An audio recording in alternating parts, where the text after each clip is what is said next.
Chapter 504. Why aren't you moving? He's right there. We need to observe. I just need him to cooperate. I'm not asking him to risk his life. I need to outsmart him. Then that's really unfortunate. That unlucky bastard has already been exposed. Do you remember? He once met your target face to face. If you really want to go, then it won't be outsmarting him. It'll be a provocation. Not only do you want him to go provoke a dangerous target, but you want him to provoke a paranoid maniac who can slaughter half of Xia City at any time? What does half of Xia City have to do with me? You're very clear on C2834's value. Her value is immeasurable. Don't talk about half of Xia City. 10 Xia Cities, 100 Xia Cities. Are you sure that the Federation Council agrees before you say these words? There are 88 large metropolitan areas in the world. 100 Xia Cities. How do you convert them? Don't try to sell your glib tongue. Think about your ex. I'm not married and I don't have a formal relationship. What do you mean by ex? We're not familiar with each other. I can sue you for slander if you speak carelessly. By Xinyan. The other side slammed the table. You've been in Xia City for the past 2 months. You haven't done a single thing that you should have done. Instead, you've gotten along well with the Xia City branch. You've put in a lot of effort in treating Luo Nan's injuries. Now you're evading in every possible way. I seriously doubt your position. If this matter isn't handled properly, then you'll have to take full responsibility. The irrational communication was cut off at this point. But then again, wasn't the other side just shouting that last sentence? Everything was a routine. Bai Xinyan didn't care, but she wouldn't let the other side succeed. After the communication was cut off, she immediately sent a text message to the other side. Appeal to the higher-ups. I'll let you go first. 3 seconds later, the communication was connected again. It was the same person, but the hysterical mood was close to non-existent. He was just a bit irritated and helpless. What the hell do you want? This is what I want to ask. Ever since C2834 entered the Shangding building, all relevant information has been reported to the lab through a stable channel. I can imagine that in the future, as long as C2834 is under the control of the Xia City branch, there will be a steady stream of information. What else do you want? Research requires first-hand information. You should understand that the existence of C2834 indicates that there is a huge problem with the direction of the Bloodline project. If we can't find the root of the problem, this project will be stalled indefinitely. Instructor Li Wei is very angry about this. We are also under a lot of pressure. Speaking of that name, the voice on the other side instinctively lowered. I understand. That's why you're acting like a cornered dog jumping over a wall. Or rather, you're putting on a show for that person. The other party froze. Bai Xinyan smiled. Fortunately, you haven't completely lost your rationality. At least you still have the idea of outsmarting the enemy. The beginning is still acceptable. Even if the follow-up plan is too horrible to look at, that's not a big deal. As long as you understand that your life is precious, this is still an era where you can be willful if you have money. The other party spoke again. What do you think? I'm now the manager of Quantum Holdings, so I naturally have to consider things from the company's standpoint. Therefore, I think that as a company, the person at the helm must show the courage of a capitalist. If the project can be solved with money and can be profitable in the end, don't consider other means. Throw money at him. Too rough. Right now, storytelling is rather popular in the capital market, especially in the early stages. We can first test the waters. What do you think of the name Miss 2 in 1,000? The other party was silent again. As a senior executive of the Deep Blue World Joint Project, he was deeply involved in the relevant matters. Of course, he knew what the ratio of 2 in 1,000 meant. Just over a month ago, they had a business discussion with the Ability User Association's headquarters. They had offered 2 in 1,000 shares of the Deep Blue World Joint Project in exchange for the rights to C2834. At the time, they had wanted the headquarters to take the lead and attempt to circumvent the protection of the 2 extraordinaries. Unfortunately, they hadn't been able to do so in the end. Instead, Gong Qi, who had led the team into Xia City, had lost quite a bit of face. Now that Bai Xinyan had brought up the old matter again, he immediately understood the meaning behind it. 2 in 1,000 of 8 trillion was 16 billion. Money itself didn't have any meaning. The Deep Blue World Joint Project had a lot of information, as well as the research results that were about to make a huge breakthrough because of this Miss 2 in 1,000 were the most valuable parts. As far as the parties who had already participated in the project were concerned, the information and results were all clearly marked on the agreement. 2 in 1,000 was 16 billion. It wouldn't increase their rights and interests by much, but it also wouldn't cause any considerable losses. But as far as the other capitals and powers in the world were concerned, the qualifications they didn't have the opportunity to obtain in the past were the most important. Even if it was still a bottomless pit for the time being and they had to continuously throw money into it once the results were out, 16 billion? 8 trillion? That was nothing. This was a super project that could affect the entire era. Originally, it was just a targeted distribution, but all of a sudden it was a public offering. Regardless of whether the information was true or not, for the sake of the astronomical profits in the next few decades, it was easy to imagine that there would definitely be capital parties and powers burning with greed to make such an investment. Of course, there might also be desperados who had delusions of getting rich overnight. 16 billion was already an enormous amount of wealth that could establish a considerable foundation. And from beginning to end, they only needed to leak a little bit of information. They didn't even need the authorization of the board of directors. In any case, that 2 in 1,000 was the portion that had to be sent out. The Ability User Headquarters even had to share some of the suspicion. Everything was ready and there wouldn't be any obvious evidence left behind. Light as a feather, but it would stir the overflowing hearts of people. In the face of greedy hyenas from all sides, even if Xia City had the Iron Triangle, they would still be flustered for a period of time. After all, desperados didn't have the sensitive points that major powers would be wary of in a confrontation. And in the field of capital they would break through all bottom lines. You have a grudge with them, right? The other side had completely forgotten the suspected collaboration with the enemy at the end of the previous communication. In his opinion, this kind of ruthless extermination plan was not a blood feud, so there was no reason to do so. Haha. Bai Xinyan laughed without any sincerity. She skipped over this topic and moved on to a more realistic level. And your plan? Although it's terrible to look at, it's enough to throw a brick to attract jade. While you're at it, it's also enough to make the information true. During this period of time, because of the problems with the two orders of justice and blood flame, Xia City has filled in a lot of unstable factors. These are all resources that can be used. Hey, where are you going? A friend is in trouble, so of course I have to help. I'm very clear about the issue of my position. The legendary black-hearted Salt really lived up to his name. The radio waves shuttling back and forth in Xia City were gradually permeating with malice. But in the small alley behind the bar, people were still struggling over the details. You two seem to have quite the affinity. Emoya rubbed her chin and looked at the two half-grown children standing side by side.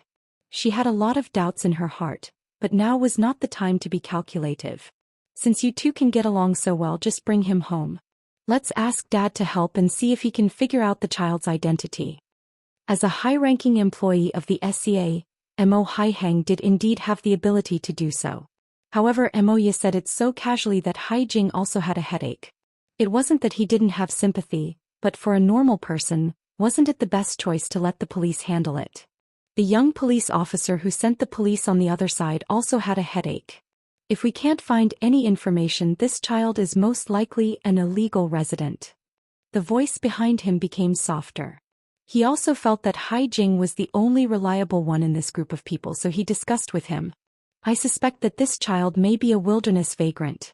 Let's take the child back to the police station first, and then let the Civil Affairs Department handle it. Vagrant? Yes, there have been a lot of vagrants entering the city recently, and many of them haven't completed the procedures. According to the regulations, these illegal residents must be registered by the Civil Affairs Department and either sent back to the designated temporary residential area or to the designated welfare center. Where are the residential areas and the welfare center? The police officer found the closest ones and showed them to Hai Jing. The latter was shocked. Why are they all in the west? Of course. After all, Xia City is surrounded by the sea on 3 sides, and only the west side is close to the wilderness. The government also followed the principle of the nearest settlement. That side is more than 100 kilometers away from the coastal area. How did the child get here? While they were talking, the late staff of the Child Welfare Center finally arrived at the scene. His explanation was similar to the young police officer. There's no information at all. The most likely possibility is that he's an illegal resident from the residential area.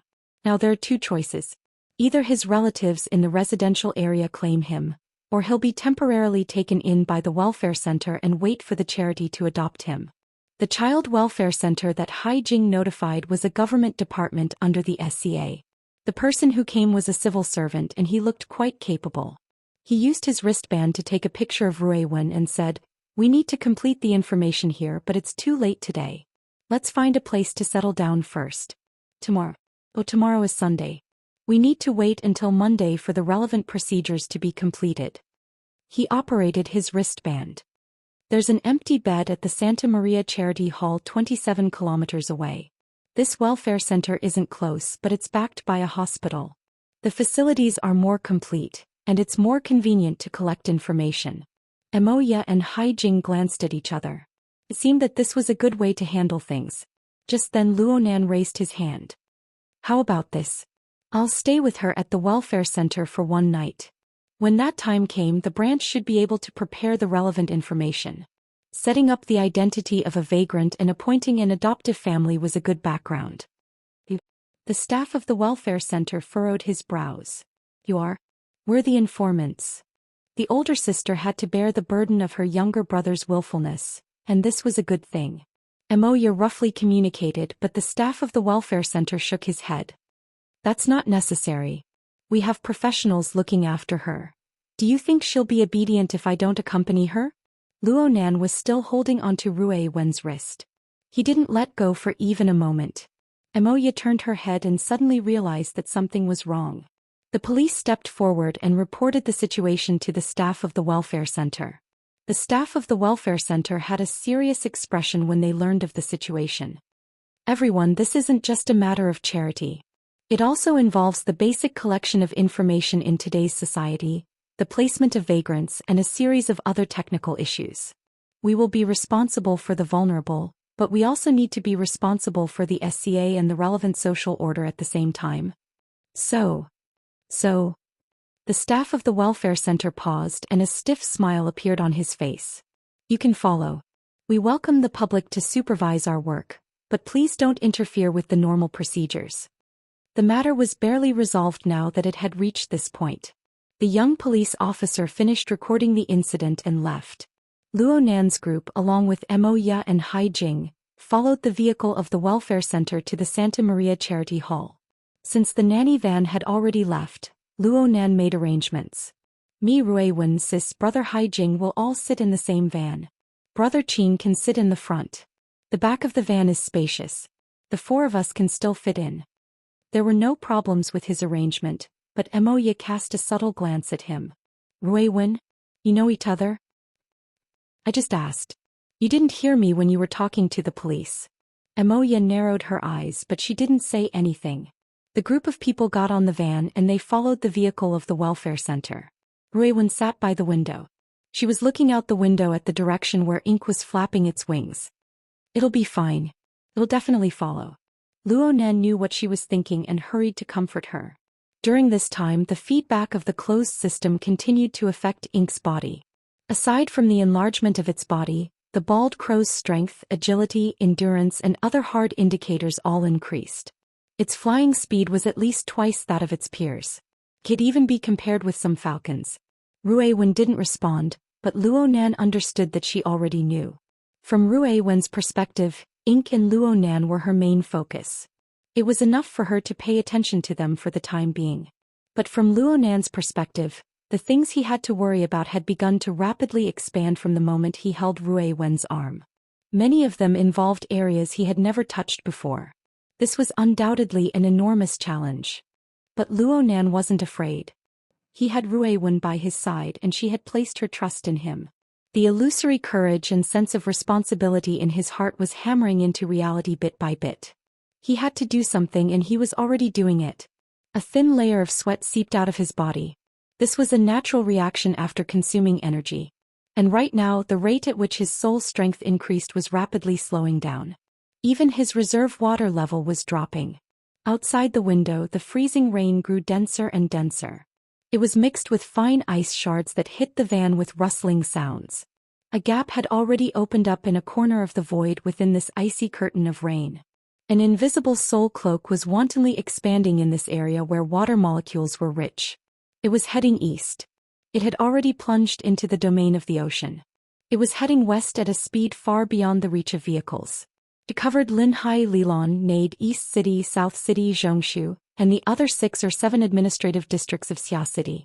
It covered an area of nearly 10,000 square kilometers. In a few more minutes, West City, Pingjiang River, Wu, Woodwall, and the other western administrative districts would be covered by the Soul Cloak. Chapter 505. The small mechanical spider crawled along the corridor. It was fast, but it didn't bump into any railings or corners. This was a popular bionic toy, and it was also the favorite of the children in the orphanage. Many people might think that it was ugly, but most children still thought that it was cute and sometimes cool. Especially when it was wandering in the dark. Its 6 sensory eyes would flicker unpredictably. It could scare people to the point that they would jump in fright. Without a doubt, this was the favorite of those naughty kids. The toy spider in the Santa Maria Charity Hall was only a basic version. Although the 6 sensory eyes could send and receive signals and identify directions and obstacles, so that they wouldn't be reduced to mere decorations, they didn't have imaging functions. However, for some people, a simple stream of information was enough. 2 blocks away from the Santa Maria Charity Hall, the straight-line distance was about 3.5 kilometers. Inside a high-rise office building, the lights were still on at 10 o'clock in the evening on the 75th floor, even though it was a weekend. The relevant personnel were hurrying to set up the relevant equipment, and some people were already playing in front of the temporary workbench. Come on, give me a big signal. Get out, I'll shoot you in the face with little noise. The young black man in front of the workbench was wearing headphones. His body continued to move rhythmically, and he was completely immersed in self-entertainment. Nobody bothered him. On the one hand, this was his working state, and on the other hand, it was none of their business. The light screen in front of the young black man was full of irregular red, green, and blue blocks, which were constantly piecing together and changing according to his rhythm. There seemed to be some pattern, but overall it was still very blurry. Ba Tu, the operations director of Put Service Company, stood behind the young black man with a serious expression, but he was actually quite envious. The noise in front of him was a very outstanding reconnaissance ability user. He could capture monotonous and fragmented signals and complete the outline of the scene. He could also carry out high-power active interference. Through specific amplification equipment, his range of influence could reach hundreds of kilometers away. He could be described as a human-shaped radar and electronic interference system. Such talents were usually intercepted by the military early on, and so was noise. However, this guy had psychological problems.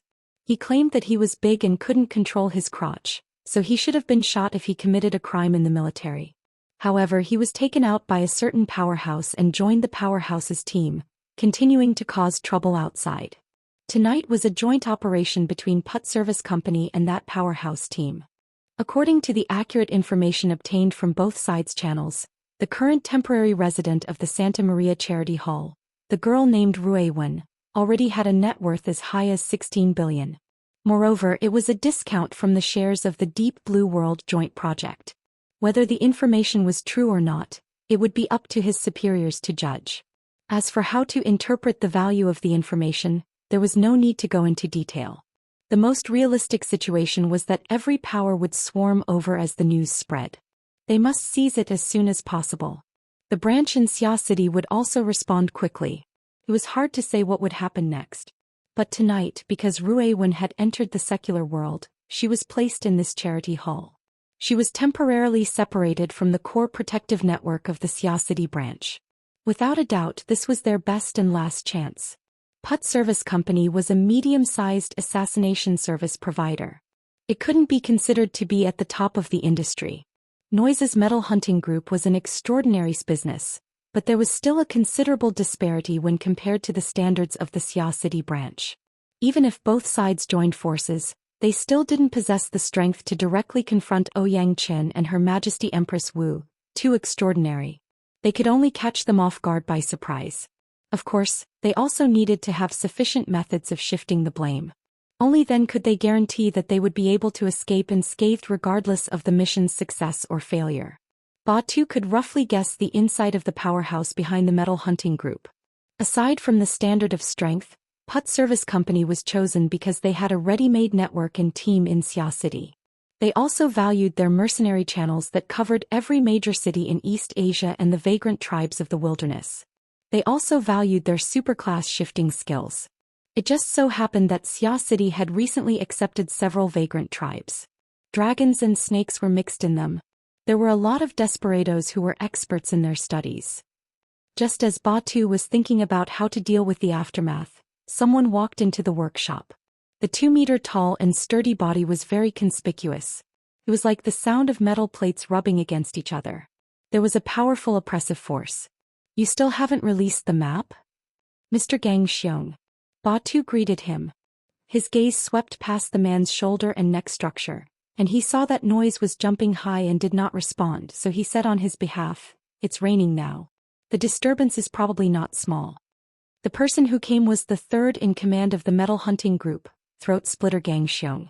He was a very famous veteran architect and a B-rank powerhouse. Rumor has it that he once had a large part of his throat torn off, but he relied on his tenacious life force to survive. He only underwent a physical transformation. From then on, he liked to tear people's throats when he killed them. He received the fierce name of Throat Splitter. After Gang Xiong entered the workshop, he took on the responsibility of commanding. He asked about the progress of the technical team. "How's the cracking going?" "We still need around 10 minutes. The security system of the charity hall is connected to the Santa Maria Church Hospital. It will be quite troublesome to hack in. Mr. Gang Xiong, we can take advantage of this time to have a brief tactical meeting." Motherf * Cur. Batu choked. Fortunately, he knew that Noise had made a breakthrough. This black bro threw off the monitoring headphones. He straightened his buttocks and screamed in excitement. Noise was a scumbag, but his skills were top-notch. As he screamed, the meaningless color blocks on the screen quickly decreased. It was like a streaming video with an unstable signal. There were more lags and mosaics, but the basic outline of the video was already visible. Sand table. Gang Xiong signaled his assistant to do something. Very soon, the digital sand table that had just been placed in the middle of the room displayed a panoramic 3D projection of the Santa Maria Charity Hall. It was a translucent grayish-white color. But a few seconds later, Noise was more or less settled. The relevant data was transferred to the sand table, and bright colors were smeared over it layer by layer. At the beginning there were some mosaics, but it quickly became clear. Especially in the special marked areas, a few human figures appeared. In the sand table projection they were about the size of a finger, but their appearances were similar. The details were exquisite and they were lifelike. They were the target of their target tonight. The charity hall was quite generous to temporary guests. The individual room on the first floor of the residential area was located at the corner of the building. Because of the flower bed, it could be considered a relatively independent half-enclosed courtyard. It was relatively quiet and it was easy to make a move. Noise was ecstatic. Damned weather, damned weather, damned weather. I'll let you guys experience it. The sand table projection was covered by a blurry curtain of rain as soon as he finished speaking. Batu furrowed his brows but didn't say anything. It wasn't bad to be able to restore the scene in a more complete manner. Through this curtain of rain he could also see a few details. In this freezing rain environment, low-altitude drones can be eliminated. A large lump of ice will fall in less than a few minutes. Gang Xiong was expressionless. He tapped the edge of the sand table with his finger. What else? Batu was stunned and Noise began to laugh mischievously. At the same time, the blank area in the sky above the projection showed the avatars and simple information of the 5 targets. Professional bodyguards with ability, former military deep blue walkers. And this, a humanoid infrasound array. Every time Noise mentioned a person's characteristics, a circle of special colored areas lit up in the projection area. Qin Ikuan's sensing range is approximately 30 meters. God's ability is a bit worse, approximately 20 meters. But you have to pay attention to the car parked beside the dormitory building. It is equipped with extremely sensitive sensing equipment. It is recommended that you don't use high-powered equipment within a 2-kilometer radius. Within 100 meters, you can view him as a mental sensing expert. Only now did Batu know that noise could actually capture information about the target's mental sensing range and reproduce it. It was truly inconceivable that his scouting ability could be displayed to such an extent. Noise had long since gotten used to this job. Of course, there's that youngster. Let's do a zoom. Alright, we need to expand the range of the model. At least 3 kilometers. That shameless little fellow has a sensing radius of 3 kilometers. Batu was stunned. Radius or diameter? Noise chuckled. Are your ears not good? I said it was a radius. Everyone's luck is pretty good. We're separated by 2 blocks and diverged by 500 meters. Otherwise, we would be carefully considering how to resolve the awkwardness. Resolve the awkwardness. It should be said that they were running for their lives. While Batu rejoiced, he still found it somewhat hard to believe. A sensing range of 3 kilometers. Could that fellow be an extraordinary? Noise ignored him and continued with his work. Next, dark scars hung down one after another in the projection area. Xianxia was rather interested. What is this? I don't know. In any case, it's very irritating. Back when I was stuffed into the military prison and had my ass busted, it was more or less the same feeling. Just this information alone can be sold for 1 million or 800,000 without a problem. If any of you dare leak it out, you'll be my enemy. Batu's head was a bit swollen. If it really is 3 kilometers, any frontal operation is meaningless. Discussing this topic is really meaningless. Xianxia casually waved his hand, moving the 3 most threatening figures to one side and gathering the other 2 normal people in the middle. If these 5 people are all staying at the charity hall tonight, there's practically nothing we can do apart from forcefully attacking. This is the worst-case scenario. I'll consider canceling this operation. Batu nodded. I agree. Xianxia sneered. That's not very likely. The charity hall isn't a hotel and our pioneers aren't idiots. From Batu's understanding, the so-called pioneer should be Quantum Holdings.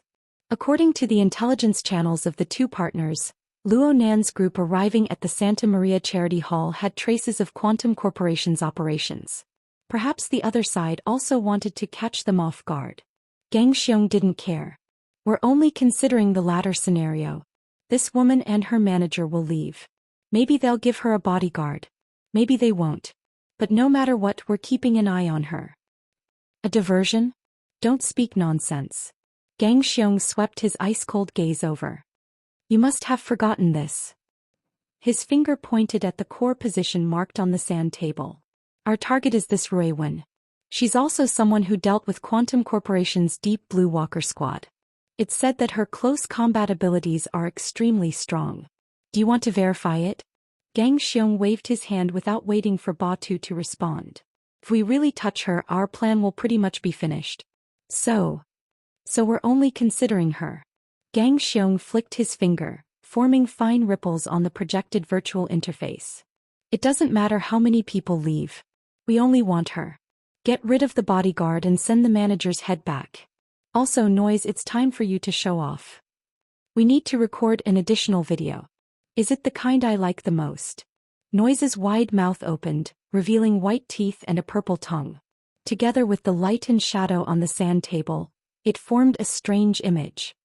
Can I let loose and play? Steel, you can always get to where I itch the most. That woman's waist and legs are too great. She's definitely a good gun rack. I'll take good care of her. I'll just break her 2 arms. Xianxia didn't pay attention to Noise's wild imagination. He just zoomed in on the projected area again, making the map show a wider area to plan the subsequent route. Putt Company's mercenaries will be useful after the attack begins.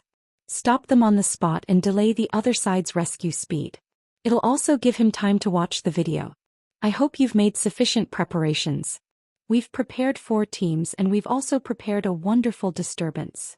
Batu was quite confident in his profession, but right now he was a bit unsure. But Mr. Xianxia, are you sure you want to make a move on that person's sister? If you mess up. We're cooperating with your company because we like your operational abilities. We have a good target to frame, right? That's right, but... Toe butts. That young man himself is worth 16 billion. But he definitely shouldn't tie himself to the future power of this planet. He and his family don't have this right. Gang Xiong acted like a philosopher. His thick lips cracked open. If he can survive, he might even be able to foil our operation tonight. But for a long period of time he'll have to face similar situations. I hope he can make a choice in time. Otherwise he'll definitely be running for his life until there's nothing left to look forward to. Ba Tu didn't say anything, but he made up his mind to apply for a transfer after this. Otherwise he might end up as cannon fodder. Gang Xiong concluded, what he does in the future has nothing to do with me. I need opportunities and time. I just want long legs. F***ck, F***ck, F***ck, F***c. Noise responded loudly, getting more and more agitated. Gang Xiong still didn't care and continued planning the route. Our retreat direction is the sea. The closest place is the south coast. We can also avoid the Lilan district in the northeast. Oh Gang Xiong, hurry up and start. My crotch is about to explode. As he spoke, Noise actually began to loosen his belt. He completely disregarded the current situation. This fellow was a complete pervert. I won't cut your thing, but I can pull out your throat. Gang Xiong finally issued a warning. Ba Tu let out a sigh of relief when he saw Gang Xiong restraining him. But he soon realized something. His expression quickly changed. Go to the sea? That's not what we originally agreed on. Yes. You want to enter the wilderness and use your outstanding ability to fish in troubled waters. And this is what we need.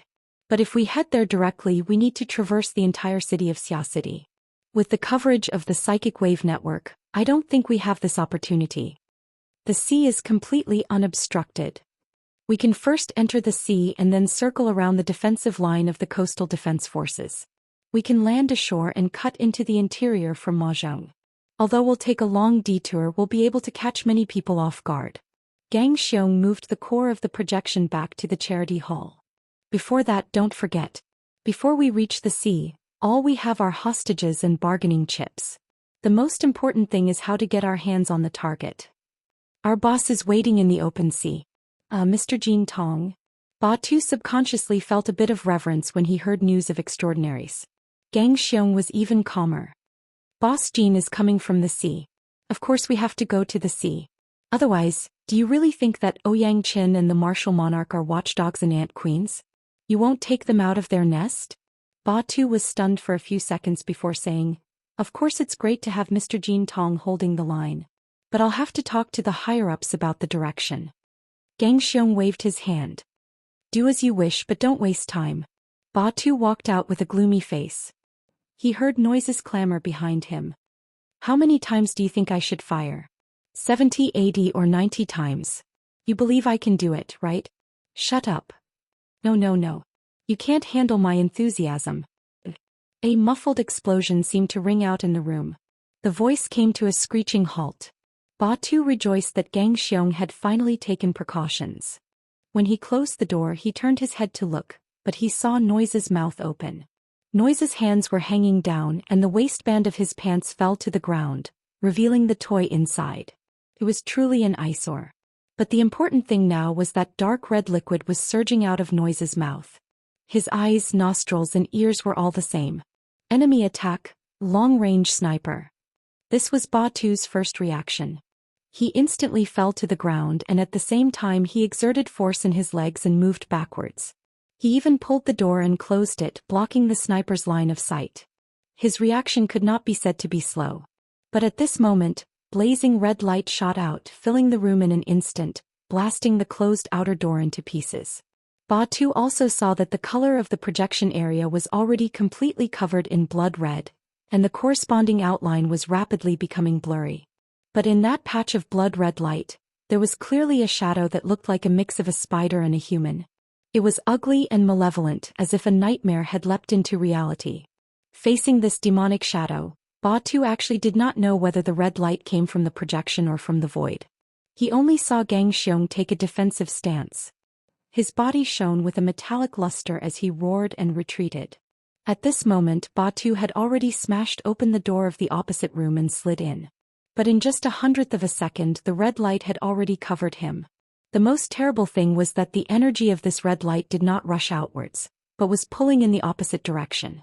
It was like an invisible whirlpool, forcefully pulling Batu's body towards the area where the blood-red light was the thickest. That center might be the fatal gates of hell. Ah! Batu desperately stretched out his hand, wanting to grab the door frame of the opposite room. But the moment his fingers touched the frame, the suction suddenly disappeared. He slammed onto the ground, his head dizzy and his legs weak.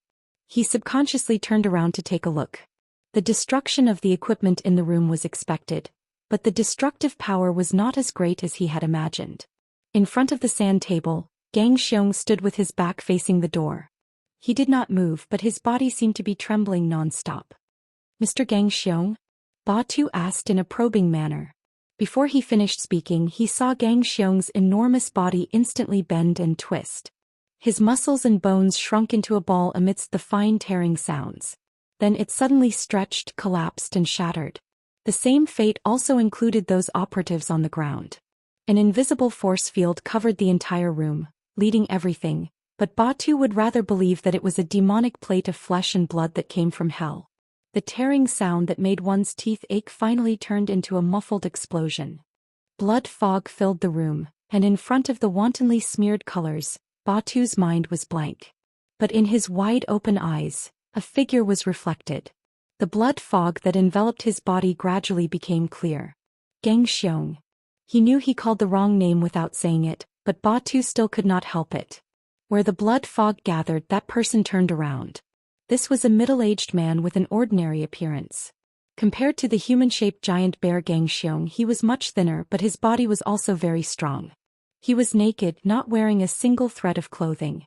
His eyes swept across the room and finally fixed on Batu's. Batu swore that he had never seen such a cold and empty gaze.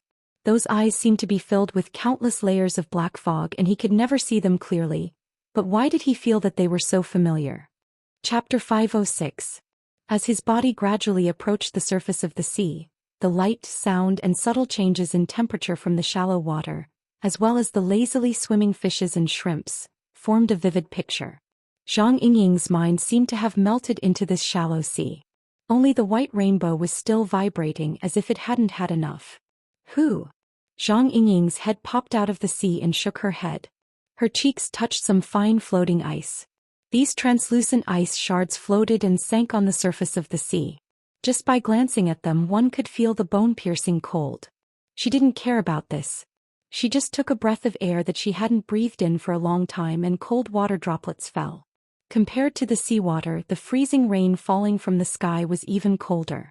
It was said that this freezing rain, which was outside of the forecast, had been entrenched in Xia City for nearly 10 hours, and there were still no signs of it stopping. Zhang Yingying stepped on the water unhurriedly. At the same time she exhaled the old and inhaled the new. She adapted to the temperature difference of nearly 20 degrees inside and outside the sea. Her improved physical fitness quickly suppressed the slight discomfort. After her body felt more comfortable, she blew a breath of air at the surface of the floating ice. The air that should have been warm blew out a sharp and cold smell. A shallow crack extended from the surface of the sea in front of him until it reached 30 meters away before disappearing. Baihong's power continues to increase. I can now be considered a sword fairy who can kill people with a breath. Zhang Yingying licked the corner of her lips. She had to admit that her lips and tongue were a little numb just now, and there was a small crack on the inside of her lips. This was the price of acting tough.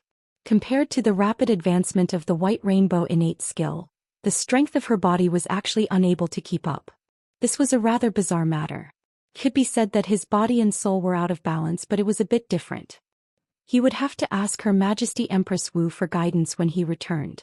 Of course, they could consult him at any time. She had been bored at the bottom of the sea for almost 10 days, so she had to relax no matter what. Today just so happened to be Sunday. Taking a few of his best friends out for a walk or two in the wilderness would be the happiest thing in life. With that in mind, Zhang Yingying also turned on the Hexaear's voice connection function. Soon a series of push notifications sounded. At this time she had already arrived at the bottom of the cliff facing the sea with the push of the waves. She skillfully jumped and climbed the cliff. The most eye-catching message came from Bai Xinyan. The weather in Xia City was clearly gloomy and damp, with freezing rain falling down. But the selfie of these sisters was a picture of the sun shining brightly and the sea of palms. Especially the angle of her selfie, It was obvious that she was lying on a beach chair. The photo was taken from her chest, revealing not only her crazy long legs, but also her first-class curves. Under the sunlight, her white jade-like skin was even more dazzling. By Xinyan's self-evaluation of this photo, which was enough to make men lick their screens, was, "Enjoy the sunshine, cherish life." Zhang Yingying liked the post and commented, "Slut, who are you trying to seduce with old photos?" Ding dong, the other side actually replied within seconds, "It's obviously the latest." Only then did Zhang Yingying realize that something was wrong. At this time another voice rang out. It was still by Xen Yen. "Using this to seduce a 16-year-old boy, will he be forgiven? Starting from 3 years, but for an old woman like you it's a huge profit." Why does this sound so wrong? She sent him a private message. "Where are you? Let's go shopping." Hee in Chan City, you can't enjoy two kinds of holidays. When did you get there? Last night in Xia City. The weather isn't good, so hurry up and run. Zhang Yingying clicked her tongue. She felt that it was strange. She understood her friend's personality very well. The more senseless her words were, the more often there was a deeper meaning behind them. Did something happen? Bai Xinyan didn't say anything more to her. "See you in spring. You have to seize the moment to enjoy life in the sunshine." It was as if she had a terminal illness. Tui. Zhang Yingying wanted to ask a few more questions, but at this time the topic she had been paying attention to was updated. It was on the headquarters website. Her Majesty Empress Wu had personally issued the RT-8313 Honor Points mission. It was supposed to be a historical number of people replying to the mission, and it was a benign exchange of pointers. But now that loathsome RE and her inventions of Spray Pot Man and Summer Blow had led it astray. It had become a battlefield for territorial killings. If it weren't for the fact that she was at a critical juncture in her cultivation, Zhang Yingying would have long since taken command and gone to war with those scum from headquarters. She hadn't vented in time, so she had been holding her breath. She maintained a high degree of attention and intense obsession with the situation over there. But what the hell was with this push news? Who gave this news to? Holy crap. Exploration News Agency, Xia City, December 9th. The Xia City Security Bureau has confirmed on the evening of the 8th that riots occurred in many areas of the city, resulting in many deaths. The Xia City Police Department has posted on their official social media accounts that the riots occurred around 2200 hours on the 8th. They involve a wide area and the composition of the participants is complex. At present, 47 people have died in the riots.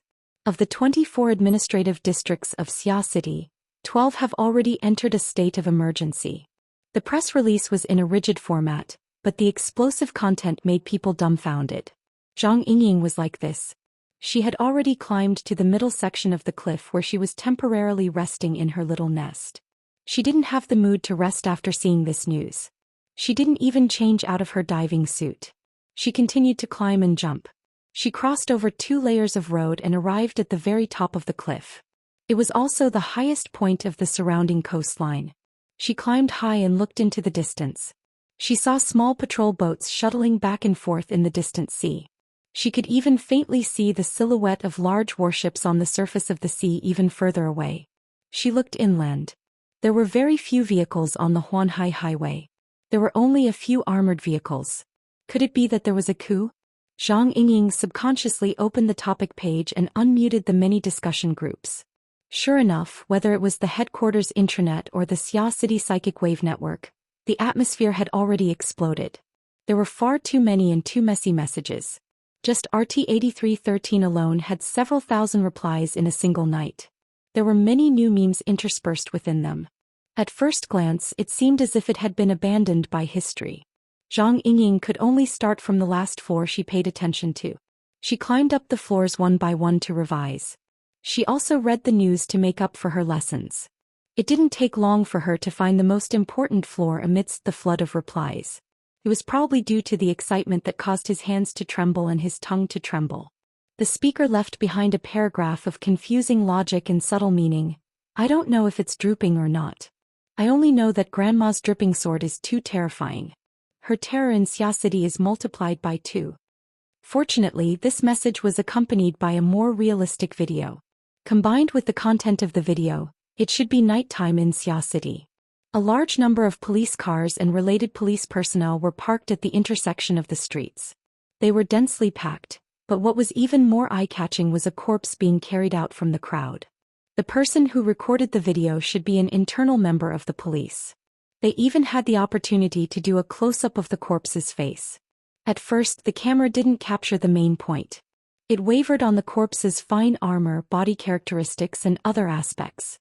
But soon the person who recorded the video focused on the corpse's head. The eyes, nose, and mouth were all dark with blood. Especially the eyes. They were abnormally swollen. The crystal in one of the eye sockets had already exploded, leaving behind a black and red blood clot. What does this have to do with the dripping sword? It was a thoughtless message left by someone who didn't know the ropes. In the blink of an eye, people from all walks of life were educated. Please seriously watch Her Majesty Empress Wu's teaching video. This is how the dripping sword dies when it hits the eyes. This is the result of the dripping sword stabbing into the eye socket and then exploding after striking the brain. The cranial pressure rapidly rises, causing the 7 orifices to bleed.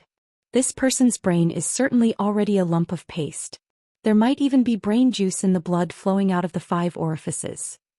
If you ask me, this appearance may look scary, but it's actually not the best. The most brilliant method should be to simply destroy the brain tissue, causing a person to die without a sound. But this method is too smoky. Although the last comment was a bit pretentious, it was still relatively pertinent. Quite a few people expressed their approval. But the facts proved that this pretentious criminal had revealed his true colors too early. The person who first uploaded the video soon posted a second video. Following the video, fully armed corpses were carried out one after another. The entire comment section trembled.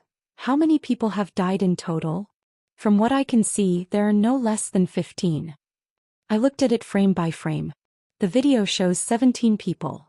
At the end of the video, the camera turned to a skyscraper on the side of the street. The words, Xia City XXX Hotel were written on it, proving the location. What happened to Xia City? The 17 people all died in the same way. They were all armed and armed personnel. The time of death seems to be relatively close. No matter how I look at it, it doesn't seem like they were tortured to death. In other words, the time of death of these people is very close. Perhaps it was only a few breaths of time. The one who used the dripping sword was actually a machine gun user, right? Some people didn't even have the safety on their guns. In the end, how simple were their deaths? Requesting ultra-clear pictures of the scene of the incident. As long as one stayed on this topic, most of them would be practitioners and enthusiasts of the dripping sword. What they loved the most was to analyze the structure of the dripping sword and unearth its potential. Therefore, when the 2 videos came out, the enthusiasm of the people rapidly exploded. And just as the people were discussing this scene spiritedly, it was already the 9th. In other words, it was around 5 o'clock in the morning. What followed was the news that Zhang Yingying had seen before. It made all the ability users who were paying attention to this matter understand. The death toll and the scene of the incident were far from what they understood from the video. There were less than 20 corpses at the scene. Where were the rest? Did they die in the same way? Did I float in the air the wrong way? Zhang Yingying couldn't help but ridicule herself. The atmosphere of Xia City was a complete mess overnight. As for herself, she couldn't help but think of a certain spray pot man when she saw the dripping sword. But even if she thought about it with her toes, this sort of pure slaughter wasn't something a child would do. As for the machine gun-style killing technique, aside from Her Majesty the Empress Wu, she really hadn't seen anyone else perform a similar demonstration. Just as she was letting her imagination run wild, a new related push notification arrived. It was a link to a live broadcast. She subconsciously clicked on it and saw a capable and experienced woman give a thumbs up from behind the screen. Frontline dispatch, life combustion. I am a battlefield reporter who accidentally traveled to Xia City. Chapter 507. Zhang Ji sounded like she could fight, but she was a rather famous female streamer. She boasted that she was a war reporter, so she shortened it to Zhang Ji. But because her appearance was even more outstanding, she received the beautiful name of Zhang Ji. Her hard power wasn't outstanding, but she was very sensitive to news. She was also super bold, often appearing on the front lines of conflicts in the inner world. Many times she was in a very difficult situation. There were even a few times when she was shocked to death by the shockwaves of a battle between experts. Many viewers loved this kind of tone. They called it immersion. Now she was in Xia City. When the live broadcast officially began, Xianxia even played a short clip that she had made at the last minute. It was a general summary of the news and intelligence related to the Xia City riots from last night until now. The 20-second clip could be considered simple and to the point. Coupled with the bullet comments from some well-informed people in the live broadcast room, it basically explained the state of affairs through public channels clearly. But in these 20 seconds, Zhang Yingying couldn't help but pout. She had no prejudice against Zhang, but she wanted to see the real thing. What was the point of Shui Man's live broadcast? Fortunately, Zhang soon officially appeared on the screen. Right now, Xia City was still raining. A thin layer of ice had formed on the ground, but Zhang didn't hold an umbrella. She just wore a windbreaker that seemed more suitable for living in the wild. She stood in the rain and began the live broadcast. She spoke very quickly, but her enunciation was clear. Good morning, friends. Xia City is currently in a state of emergency due to reasons known to all. This highly effective killing mode suspected to be the dripping sword is very eye-catching. Many friends hope to obtain more detailed information. But I must be honest. I originally didn't prepare for this live broadcast. The reason is that I didn't gather enough explosive information. Until 3 minutes ago, I unexpectedly encountered an opportunity. Zhang used a floating selfie tool to broadcast. The operation was simple and flexible. She turned her head and the camera automatically followed, turning to the opposite side of the street. Across the street is the Santa Maria Church Hospital. I previously obtained reliable information from the Xia City Police. Please note this isn't that opportunity. This is just a routine process of gathering material. The live broadcast room was immediately filled with blood-red words. Zhang is playing tricks again. Kill this malicious person. If you continue to ruin my character, lying in the hospital won't be the limit. Zhang Yingying rolled her eyes when she saw that the main topic was still not being discussed. She immediately exited, leaving only a small interface and sound effects on the screen as she continued to climb through the RT-8313 mission thread. A few seconds later, Zhang voice continued. According to the police report inside Santa Maria Church Hospital, there was a case related to last night's so-called riot, and many corpses were found. The time of death was around 22 to 22:30 last night. Now let me highlight something important. The time of death reported in the police video circulating on the internet was also around 22 to 22:30 last night. Zhang Yingying, who was studying upstairs, was stunned for a moment. He switched the interface back. The live broadcast room also switched to a map of the administrative divisions of Xia City. There were 2 circles and a line drawn on it. Santa Maria Church Hospital is located in the southern city district of Xia City. The location shown in the police video is located in the Nader district to the northeast. The straight line distance between the 2 locations is 48 kilometers. Zhang had done quite a bit of homework over the course of the night. She used her usual high speed of speech to pour in a lot of useful information. She finally revealed the value of this live broadcast. Now that I've said this, I might as well expand a bit. According to the internal report, the police have discovered 47 corpses. They are distributed in 4 locations. Aside from these 2 locations, there are also the Pingjiang district and the River Wu district. Those 2 locations are on the west side of Xia City. They are far from each other.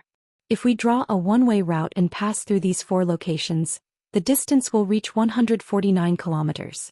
Okay, let's get to the main topic. After the map marked out a few relevant locations, it immediately disappeared and Zhang figure appeared once again. She pulled down her half-wet hood as if she was deliberately covering her face. She appeared very cautious and cautious. Just like before, I don't know if today's live broadcast will be able to proceed smoothly. After all, this doesn't depend on me. It depends on luck as well as the heart of the target god. The live broadcast room immediately spammed with 666. The audience used this ancient method to encourage and applaud Zhang continuous death-seeking behavior. Who do I need to tail today? Oh, Yang Chen, since he's in Xia City. Isn't it better to just go to Shangding Building and knock on the door? Then Her Majesty Empress Wu. If I may be so bold, you guys are off topic, okay? Zhang didn't care about what was going on in the live broadcast room. She took a deep breath and walked across the street. She had only walked halfway when her figure suddenly stopped. She almost reflexively lowered her head. And at this moment the selfie lens intelligently shifted and locked onto the opposite side of the street. There were two people walking over from the sidewalk next to the hospital. The audience in the live broadcast room naturally focused their attention over there. Through the curtain of rain they could see that the two people were both men. They weren't too old either. The one walking in front looked to be in his early 20s. He wore a thin sweater in the -10-degree weather. He had a youthful and sporty style. The colors and styles of his pants and shoes seemed to be a random mix and match. There wasn't any order to it. In comparison, the young man in his early 30s was a lot more mature. He was also a lot more particular. He had a robust buzz cut and a casual suit. Although it was simple, it gave off a very stylish vibe. However, it was this relatively older stylish man who was holding an umbrella for the young man in front of him. This seemingly odd combination happened to be walking in the opposite direction of Xianxia. The distance between the two was rapidly closing. The majority of the audience in the live broadcast room didn't see the background of these two people. They didn't understand why Xianxia was acting so nervous. However, the highly interactive mode quickly pushed the answer to the most conspicuous position. Holy crap, Tianbang. Tianbang? That blood prison? The number one person below the transcendence? This isn't tailing, it's a collision. The audience in the live broadcast room instantly became excited. Blood prison Tianbang was undoubtedly one of the strongest people in recent times. He had a solid battle record of directly killing Mo Luan. He also had a military background and held a large number of troops. In terms of destructive power and influence, he was even more astonishing than some of the lone transcendents. Many channels were saying that if Tianbang was given a large group of 50 or so deep blue walkers, he could even kill transcendents with the support of the integrated formatted domain, and escape unscathed. Because of this, busybodies called him the number one person below the transcendents. He was the signature of the military. Amidst the commotion in the room, Xianxia whispered, "Oh, this is the chance." When faced with this kind of situation, other people would have to consider the consequences. However, Xianxia was able to occupy a position in the inner world in such a traditional way because of her decisive action. She only used a tenth of a second to digest her astonishment. Then she charged straight ahead and opened her mouth to say, "Hello God Tiang. I'm the live broadcast host of the Xianxia Frontier Project. I'm called, How Long Can You Last With This Toy?" Faced with the woman who came out from the side and the filming equipment floating in the icy rain, Tianbang's reaction exceeded almost everyone's expectations. Especially his performance of opening his eyes wide and tilting his head to look at the camera. He was the first to appear before the eyes of all the ability users watching the live broadcast. Wow, so cute. Xianxia has been instantly killed. What a dirty line. This was the first time the vast majority of people saw Tianbang. It was hard to imagine that this major general of the military, who had killed a veteran B+ rank powerhouse, was actually such a down-to-earth young man. The live broadcast page immediately flooded the screen. At the same time, they expressed delight in Xianxia's misfortune. As for the dripping sword, the chaos in Xia City and other such matters, they were actually secondary. But they never imagined that Tianbang would take the initiative to extend his hand after saying the words, Xianxia. Xianxia, right? I've admired you for a long time. It's my fortune to meet you today. His genteel words coupled with his courteous and respectful attitude were like a wondrous peak in the clouds. Although it was right in front of her, it was hard to fathom her entire appearance. Xianxia had lost all initiative from the very first second. She stupidly extended her hand and shook hands with Tianbang. "Do you know me?" "That's right. Frontline report, Life Ignition. I've seen many episodes of your Xianxia Frontier. After all, it involves many powerhouses including first-hand material on extraordinaries. It's full of reference value. It's very useful to me." Xianxia was an ace streamer who had experienced many trials and tribulations. But when she heard Tianbang's evaluation, she still couldn't help but feel a bit dazed. This was undoubtedly an extremely high level of praise and affirmation. Just these few words alone would cause her value to multiply. And because of this, her face flushed slightly. Her brain was a bit sluggish. He even forgot to say thank you. And all of these reactions were fed back to the live broadcast room through the camera. Wow, a soulmate. There's such a character among the burners. Super warm guy is a sure kill. Xianxia, steady. Don't throw yourself at him. Hurry up, wash yourself clean and get married. The live broadcast room was like a festival and Tianbang was gathering fans like crazy. The vast majority of people had forgotten their goal in watching the live broadcast. There were random greetings to Tianbang and there were also people who encouraged Xianxia and Tianbang to tour Xia City hand in hand. In short, the topic was a complete mess. That's enough. As a member of the audience, Zhang Yingying had the urge to switch to another page. And at this time Xianxia the streamer had actually calmed down. Even though the live broadcast was superb from a professional point of view, she was completely being led around by Tianbang. For an outstanding streamer who pursued independence and excitement, this was absolutely intolerable. She secretly bit the tip of her tongue, waking herself up from her dazed state. Her mind spun like lightning and she took advantage of the situation to say, Major General Tian's healing power is superb. He's even more amazing than a large number of psychologists I've seen. By the way, I just saw you come out of the hospital. Tianbang was all smiles as he interrupted her. It wasn't the hospital, it was the charity hall attached to the hospital. I just went to see a friend but the door was shut in my face. The topic had flown off again. Under these extraordinary circumstances, who would believe that Tianbang, as a representative of the military, would specifically go to a case-related area just to see a friend? Tianbang's slippery manner made Xianxia feel quite defeated. Interviews and the like really weren't her forte. She should have followed the public opinion and tailed him. However, Xianxia was a bit curious. What kind of friend would a character like Tianbang have at the charity hall? And why would he bluntly shut himself in? Could it be that he was a super volunteer hidden in the city? After thinking for a bit, Xianxia probingly asked, That friend of yours, he's not here? He's not seeing any guests. I'm thinking that it's probably because he didn't bring any gifts to visit. So I'm preparing to mend the pen after the sheep is lost. I'm going to help him kill a few people to make my attitude clear. Chapter 508. Tianbang didn't refuse Xianxia following him. He tacitly agreed to the live broadcast but he didn't actually kill anyone. Instead, he swallowed the vicious words he was about to spit out without a change in expression. I was just joking. Don't take it seriously. My words sound like I'm destroying people. I'm destroying you first, okay? Xianxia ridiculed him in her mind. At this time, under the curtain of rain, Tianbang was strolling along the sidewalk.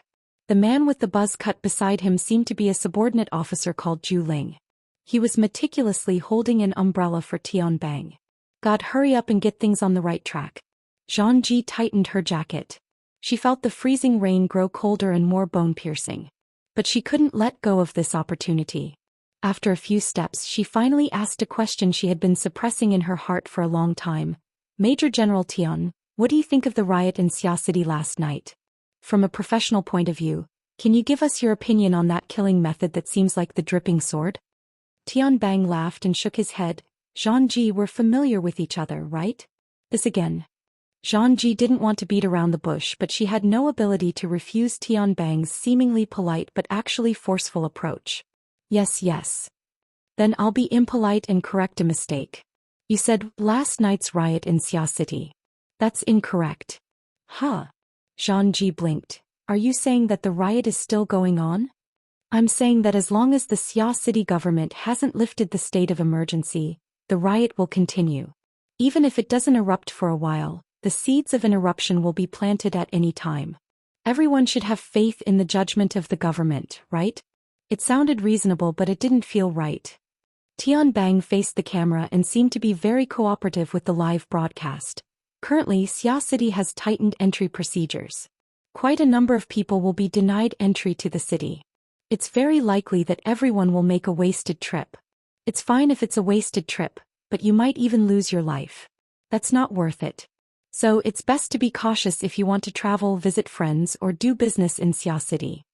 Xianxia never knew that the Grand Blood Prison was a chatterbox. She struggled to find valuable information from Tianbang's words.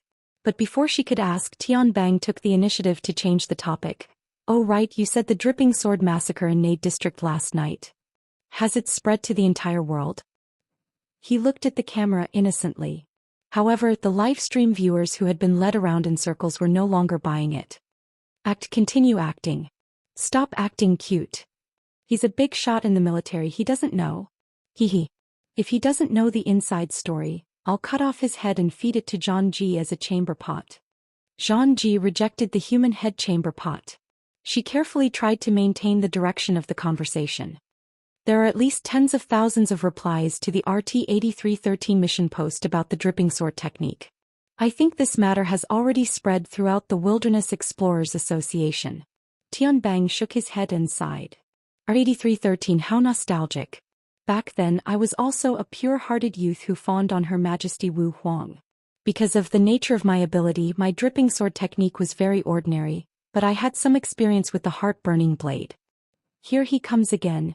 The viewers in the live streaming channel were furious.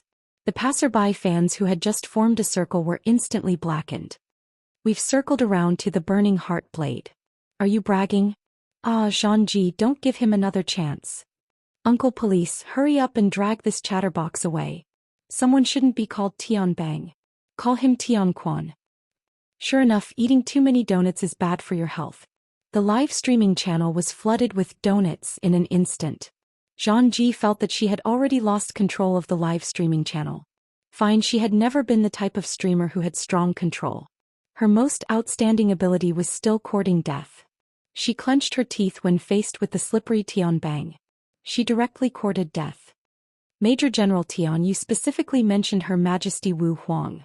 Are you implying that the commotion in Xia City is related to her? Tianbang stared at her with wide eyes. In the end, he clapped his hands and said, as expected, you have the attributes of a reporter. Your imagination is quite admirable.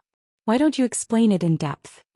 Zhang wasn't afraid of anything since she was already madly sprinting along the path of courting death. She no longer paid attention to the live streaming channel. She just repeated the analysis of the locations and distances she had done before. Then she concluded, the 4 locations of the crime are practically the same way of death. Although the time of the crime is extremely close, it is possible to accomplish all of this within half an hour if one has astonishing movement speed. In reality, there is no need to use an extraordinary. A B-rank powerhouse whose specialty is speed is more or less the same. The true difficulty lies in the raindrop sword. And to be able to use the raindrop sword as a machine gun. Her Majesty Wu Huang is the inheritor of the technique. She should have more information than others. Zhang shrunk back in the end. It was true that she wanted to create big news, but as a reporter she would be punished by the heavens if she sang a one-woman show. At this time Tianbang sighed. Zhang, you don't have enough material. You must know that there are some matters that exceed the scope of normal logic. For example, when it comes to the time of death. I can tell you with great certainty that there is no such thing as half an hour. According to the scene surveillance obtained by the police, the time of the crime at the 4 locations you know of is within 5 minutes of the first and last time. Tianbang extended his hand and spread his fingers apart. He flipped them in front of the camera so that everyone could see clearly. 5 minutes?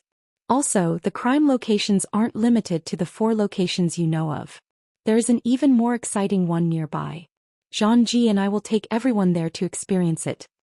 Donut, Tianbang had finally revealed valuable information after being shrouded in mystery. He had even overstepped his boundaries and seized the anchor's position.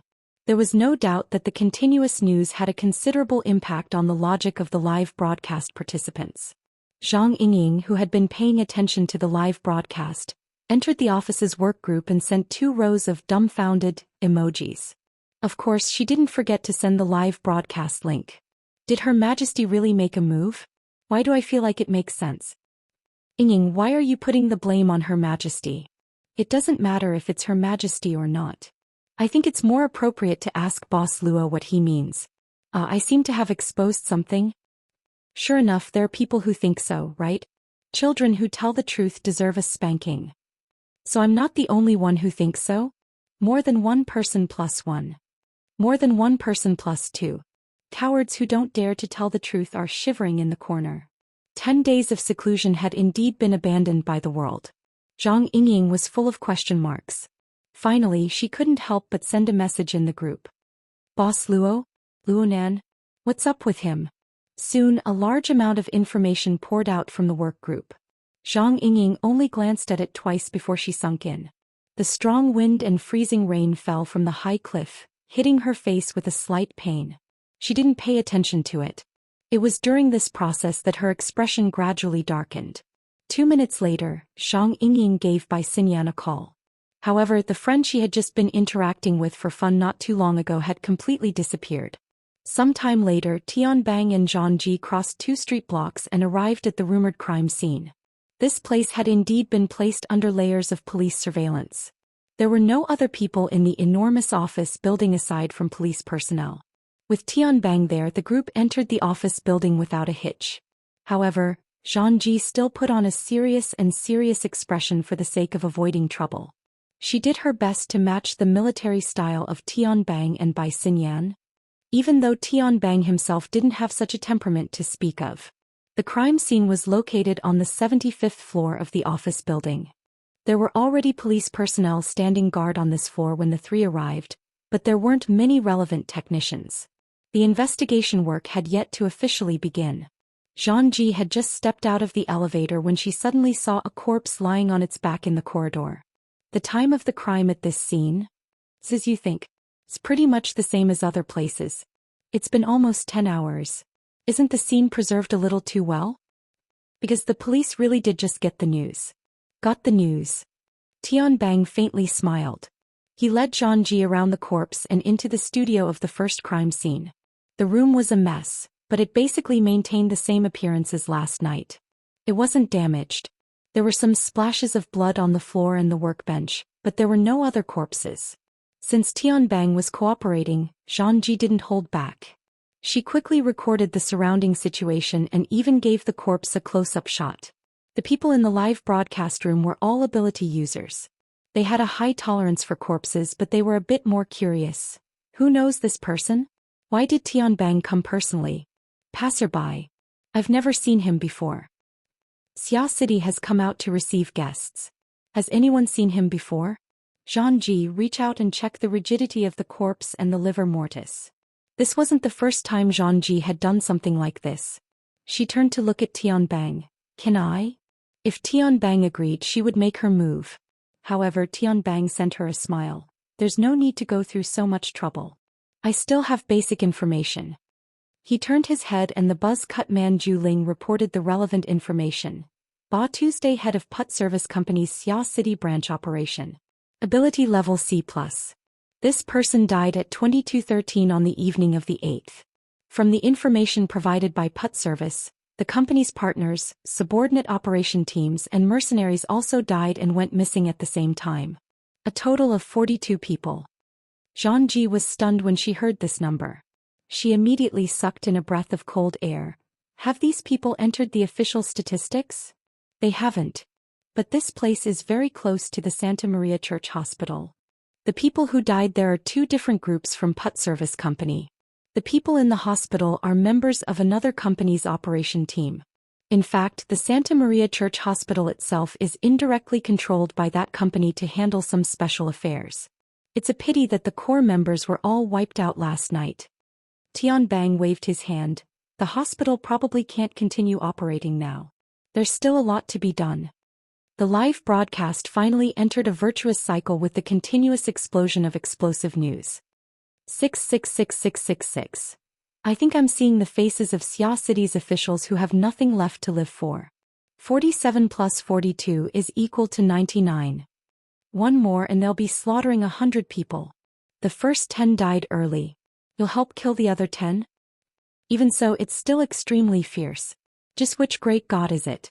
Hurry up and retract your divine ability. At the end of the year 2096, a great demon has finally seized the position. Xia City can be said to be the #1 demon den. There's nothing wrong with a demon den. Demon your mother. Cave your sister. Saga, open up.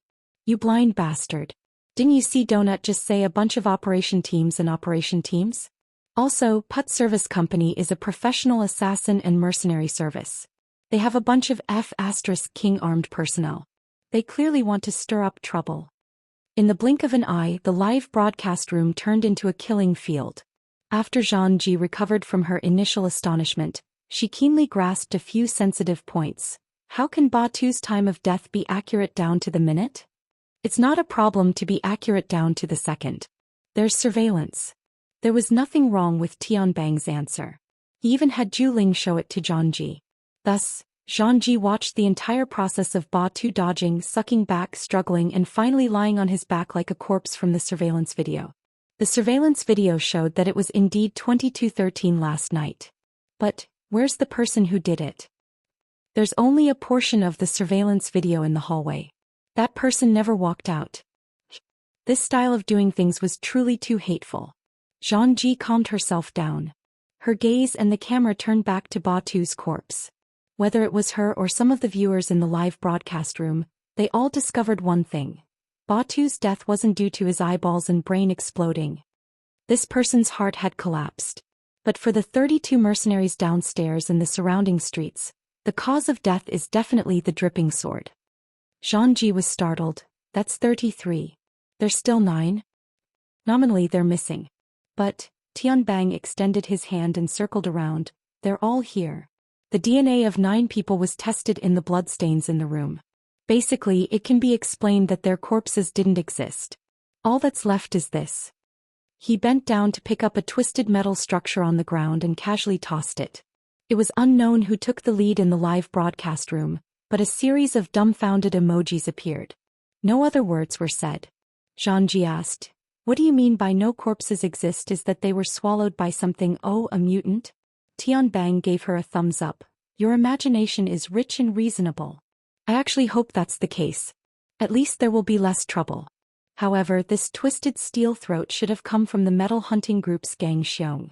Even though that fellow was a bit stupid, he wouldn't go so far as to let a mutant swallow him and 8 ability users into its stomach without making a sound in the bustling city area. That's why I say that the current world is becoming more and more dangerous. Don't you think so, Sister Yuan? Tianbang suddenly laughed and casually tossed the metal throat aside. He opened his arms and walked toward the door. There was a woman in professional attire there.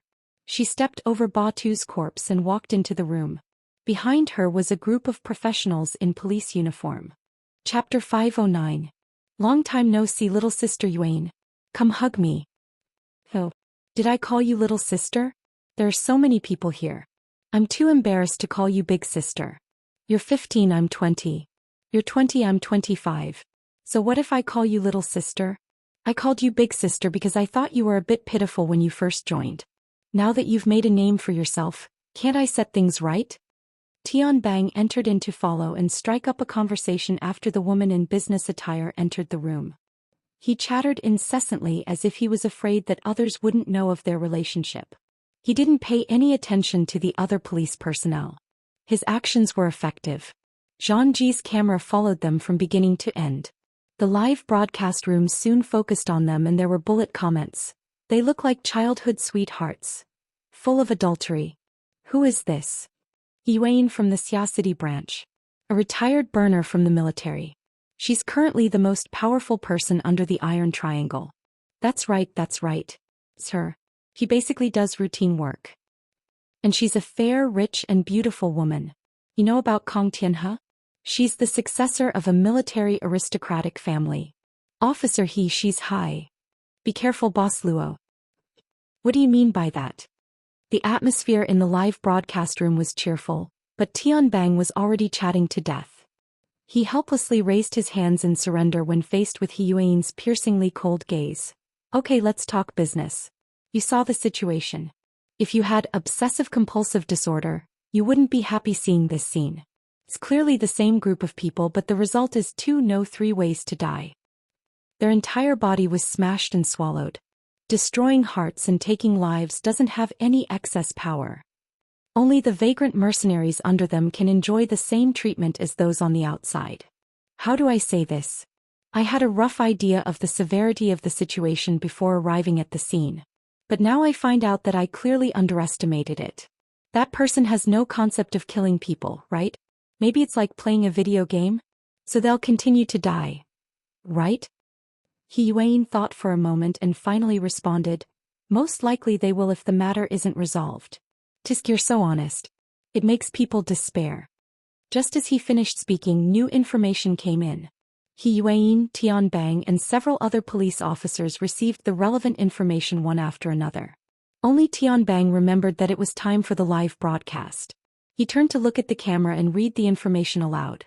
4 people died at the Bible Company's restaurant.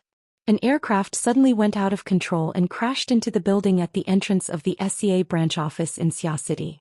It was turned to dust by defensive weapons. There were around 7 to 10 people inside. The death toll from the riots in Xia City has officially broken 100. 100 slaughter achieved.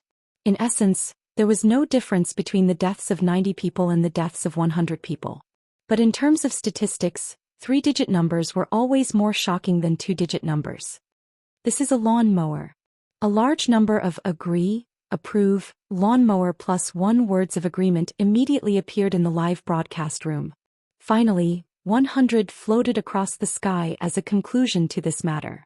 Compared to the death toll, Tianbang and He Yueyin were more concerned about the 2 new locations. Tianbang scratched his head. It's Sunday today and there's no overtime. I'm afraid these 2 groups of people were there to check out the situation and ended up like this. He already knows how to take precautions. Should I say that it's worth celebrating? This time He Yueyin did not reply. Previously, no matter how much Tianbang nagged, she would always meticulously walk to the scene. Now she arrived before the metal component that Tianbang had casually tossed aside. She lowered her eyes and sized it up thoughtfully. Tianbang sighed. It's most likely Gang Xiong. The surveillance shows that he and the other metal hunting group members entered here last night and never left. Someone in the live broadcast room typed a question mark. Steel Bear? It's Gang Xiong, not Bear. Donut already said it before. I heard it too. I'm completely confused by Donut. He mentioned it before but I didn't pay attention. *CK, a B rank died without a sound. 666666. The screen of the live broadcast room was spammed without any technical content. It drowned out some valuable discussion and information, and the gaudy bullet screen made people feel irritated. Damn it. Zhang Yingying was already beyond furious after her repeated attempts to contact by Xinyan failed. Even if she did not personally confirm it, she was certain of the nature of this matter. Did White Salt have a screw loose? What was she thinking? She hatefully exited the live broadcast room. She wanted to just turn it off, but after a moment of hesitation she decided to keep it. She originally wanted to contact Luo Nan, but the number she got through was Bamboo Pole's number. Half a minute later she leaped down the cliff, changed her clothes and stepped onto the Huanhai Road. She used the privileges of the society and went through a friendly negotiation to borrow a police patrol car. She rushed to the city. On the way she went online to check for information. The live broadcast room simply emptied the bullet screen, only looking at He Yueyin and Tianbang's movements. On the other side she opened up the RT-8313 mission thread and looked at the recent replies. It was clear that Zhang Ji's live broadcast had already become a hot topic. This place was also affected and was currently discussing the matter of Gang Xiong. But the traditional forum mechanism of posting and replying, as well as the group chat mode during discussions, could still carry a lot more information. Is Gang Xiong a member of the society? The metal hunting group is registered in the society, so he must be. Boss Jin Tong is probably going to explode from anger. Isn't Gang Xiong a B+? He's dead just like that. He's almost there. How many B+s are there in the entire world? Feels like they're endangered and rare animals like extraordinaries. It's fine if he's rare, but what the hell is he saying he's endangered? Less than 1,000. Less than 1,000. According to the Society's data, the vast majority of the 70,000 awakened were C rank. For example, in Xia City, there were only 14 registered architects out of the 1,000+ members. This number and ratio was second to none among the 88 branches under headquarters. Although headquarters had always been secretive about the number of ability users at B rank and above, the High Lord of the Eye of Secret Contract had made a famous judgment in the early years. Masters are less than 1,000 and extraordinaries are less than 100. Weeds, flowers and trees are scattered and difficult to form a forest. Master was the internal name of the Eye of Secret Contract. Referred to architects and B-rank powerhouses. This sentence didn't take into account the last 2 paragraphs. It meant that the estimated number of ability users in the entire world didn't even reach 1,000, and the number of extraordinaries didn't even reach 100. As one of the 3 great secret orders of the world, the authority of the Eye of Secret Contract wasn't inferior to that of the Wilderness Explorers Society. And its High Lord was ranked among the top 5 extraordinaries in the world. He was the kind of person whose spit was like a nail.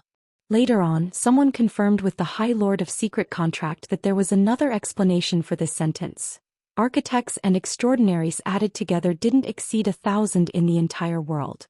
And it had to be noted that this was an estimate that included the society, orders, individual investors, and even burners in the most extensive sense. Even if the society was a large organization with a lot of business, and all the heroes of the world came and monopolized half of it, there would still be no more than 500 people. At the very least, half of the B rank would be taken out. For a veteran powerhouse like Gang Xiong, it wouldn't be a problem for him to rank in the top 300 of the society. If he performed well, he could even rank in the top 200. If placed in the entire world, he would be at the level of the top 500. And then he died just like that. Recently, the society's B rank has fallen a bit quickly. Let's not talk about Gang Xiong. There's also Snake Tongue. I remember that Snake Tongue died in Xia City, right? No one responded to this topic, probably because it was a bit sensitive. It was also because at this time, someone copied a copy of the surveillance video that Tian Bang showed to John Ji in the live broadcast room and forwarded it here. At the same time they asked, God, please analyze. How in the world did Gang Xiong die? The video feels too fast. Is it my imagination? Someone replied, it's not your imagination. Looking at the video, it's most likely that he died in front of the Putt Company's operations supervisor.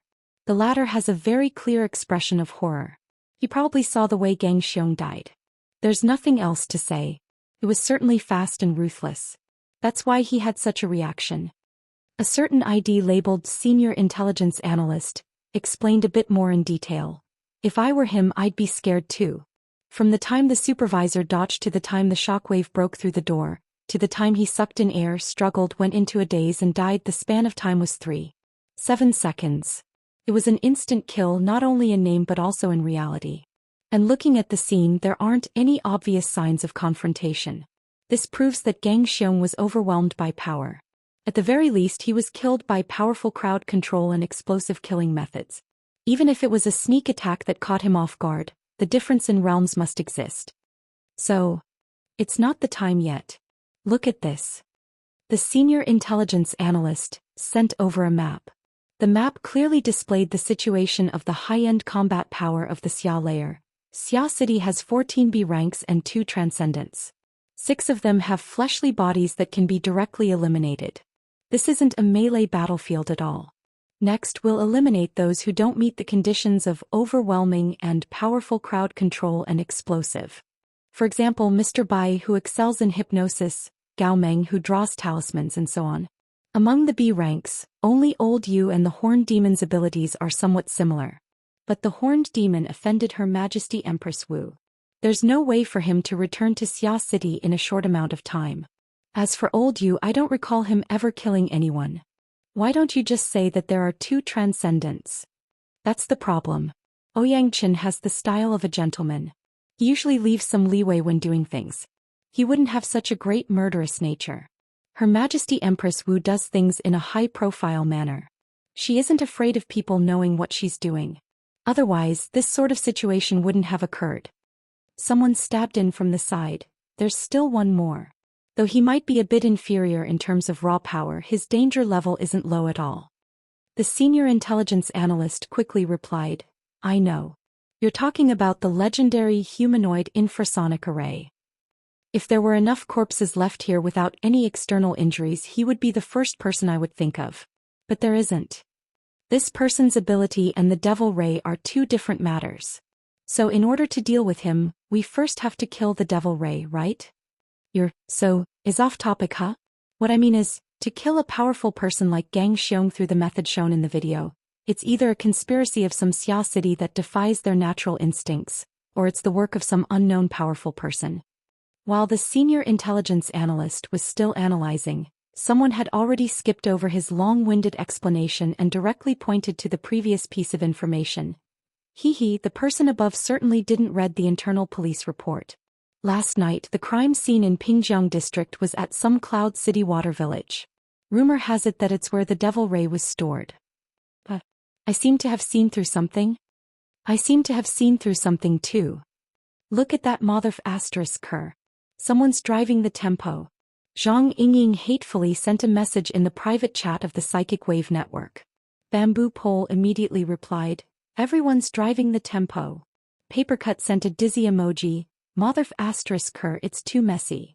Red Fox followed closely behind his good brother. The dagger will be revealed soon. Watch the live broadcast. Bamboo Pole reminded once more.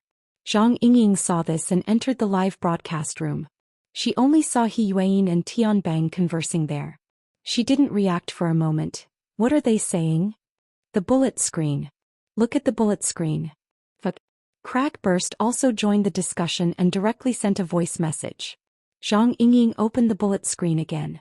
What entered her eyes was a field of blood red. Someone was flooding the screen with bullet screens. They were all filled with 16 billion. After scrolling for almost 10 seconds, there was a sporadic comment. What the hell? Get lost. I can't even see Officer He's beautiful face. Admin, kick this trash out. But at the same time, there were people who expressed serious curiosity. What's the number after 16? Looks like 9. It's 16 billion. What's 16 billion? There's no problem with Kong Tianhe's assets being 16 billion. Is it Officer He's net worth? Marry me. It seemed that these bored-to-death audience members were about to lead the topic astray. It was very likely that it was the same person. He once again used blood-red words to flood the screen with numbers that most people couldn't understand. 2 out of 1,000, 2 out of 1,000, 2 out of 1,000. Soon after, another row of blood words drowned them out. Go ask, go ask, go ask. The direction of the topic in the live broadcast had finally been successfully guided. All right. That trash has successfully piqued my curiosity. Zhangji, it's time for you to display your usefulness. Someone sent a crying laugh emoji. Find your target. Officer, he doesn't look easy to talk to. But what if Tianbang is a smiling tiger? There's no mistaking the smiling tiger. My heart aches for my Zhangji. In a dozen or so seconds, the live broadcast room had already formed enough impetus for the host to do what they desired the most. Correspondingly, every bullet screen that was sent here was piled up with real gold and silver. For example, the forceful spamming of the screen to set the pace could only be achieved with honor points. Because of this, Zhangji needed to expend more effort to deal with changes that were beyond her control. This was also the most attractive aspect of her live broadcast. Seeking death again, seeking death under the teasing of the audience, endlessly seeking death and so on and so forth until the game over. Frankly speaking, Zhangji already felt that the situation wasn't quite right. From the inside information she received to the conversation with Tianbang, to the series of events that followed, it wasn't a coincidence, but it wasn't deliberate either. It was as if there was an invisible hand constantly correcting and guiding the situation to the direction they wanted it to go. Because of her fearless live broadcast style, Zhangji was also fortunate enough to come into contact with many of the top figures in the inner world. In her opinion, this feeling was familiar. It was as if she had bumped into the plan of some guru or some powerful scriptwriter. On one side, rationality screamed danger, and on the other side, the effect of the show was tumbling up. Between the two, she didn't need to hesitate at all. What's more, her team behind the scenes had already combined the information from various channels and sent her a rather reliable piece of information. Zhangji couldn't control herself the instant she saw the relevant information. Her eyeballs swiveled and she first interacted with the audience in the live broadcast room. My team just got some news. A certain bastard who set the pace. Was it you? The atmosphere in the live broadcast room was full. Shut him down. Shut him down. Get out of the way. Zhangji's spear technique is coming. The spearhead is so sharp. I have a bad feeling about this. Light a candle for Zhangji in advance. Zhangji shifted her camera and swallowed imperceptibly. She hoped that the gossip just now could help her buffer a bit. She considered her words for a moment and tiptoed over to Tianbang and He Yuan's side. She found an opening and suddenly asked, there are rumors that the commotion in Xia City is related to a project led by Quantum Corporation. What do you two think? Tianbang and He Yuan weren't the only ones in the room. There were 5 or 6 people from the police force. Everyone raised their eyebrows when these words came out. Zhang instantly became the focal point of everyone's attention. Tianbang didn't make any more donuts, but he still maintained his true nature as a smiling tiger. He beamed and didn't say anything. He Yuan cast a cold and clear gaze over from the side. Zhang adjusted the camera at the right time and gave her a close-up. Zhang knew that if she were to say the following words, she would very likely offend He Yuan and even the Xia City branch. But in the end, her habitual impulse suppressed everything. It said that Quantum Corporation is offering a reward of 2,000ths of the project's shares as a reward for the recovery of the lost experimental body. The value of the shares is as high as 16 billion, and there's a lot of room for growth in the future. And that experimental body is currently in the hands of the Xia City branch. It's under the control of the branch's psychic genius, Luo Nan. May I ask, is this true? Zhang only took 12 seconds to finish saying over 100 words. It was rare that every word was as fluent as pearls. They were clear and legible without any mistakes or omissions. He Yuan still didn't speak. Tianbang chuckled. Zhang, you switched professions to news broadcasting? Zhang was already in full battle mode. You said it's news. Does that mean this isn't a rumor? Only at this time did the vast majority of the audience come back to their senses from the barrage of words. It really is a huge sum of money with 9 zeros at the end of 16. So that's how it is. F asterisk CKF asterisk CKF asterisk CKF asterisk CKF asterisk CKF asterisk CK. It's disrespectful not to say it's 9 zeros. When's the nearest flight to Xia City? I'm in Luo City. Is there anyone going with me? We can split the reward in half. 1,000th is acceptable. I'm going to Xia City right now. Is it okay to sell coffins? Locals, please leave a message if you're willing to cooperate. Hurry up and look at the Starry Sky Club's mission system. The high-level area has already been updated. The number of people accepting orders has already broken 100. The bullet screen instantly exploded, drowning out the entire broadcast room. There was also the animation of flames burning the sky.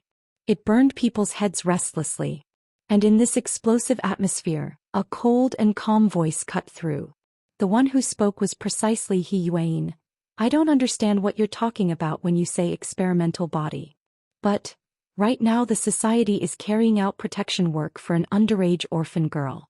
This orphan girl was abducted and sold at a young age. Later on, she was sold to an underground fighting arena controlled by a gang in the River Wu district of Xia City. She was forced to engage in lethal illegal combat. On the night of September 30th, this orphan girl was rescued by the Xia City branch. During this time, the orphan girl's extraordinary ability awakened. According to the Wilderness Explorers Society's protection procedures, the Xia City branch accepted her as an official member of the society. Zhang originally flying brain was a bit stuck when faced with He Yuan's dark and penetrating gaze. She subconsciously replied, "Huh? Is she a member of the society?" The orphan girl's registration procedures for joining the society were already completed before midnight on September 30th. The society's relevant procedures were extended to before midnight on October 1st. There is evidence. The problem is that during the period of our rescue and protection, Quantum Corporation's subordinate Sky Blue Securities Xia City branch manager, Yan Yonghua, first used a weapon platform to attack our personnel. Then he dispatched the Deep Blue Walker combat team to intercept and kill them. He also openly used particle cannons and other prohibited weapons in the residential area of Xia City. At the same time that our personnel were injured, he seriously damaged the safety and order of Xia City. The Xia City government has already issued a serious warning to Quantum Corporation regarding this matter and has handled it. The Xia City branch has also negotiated with Quantum Corporation based on this. All processes and relevant documents have been recorded.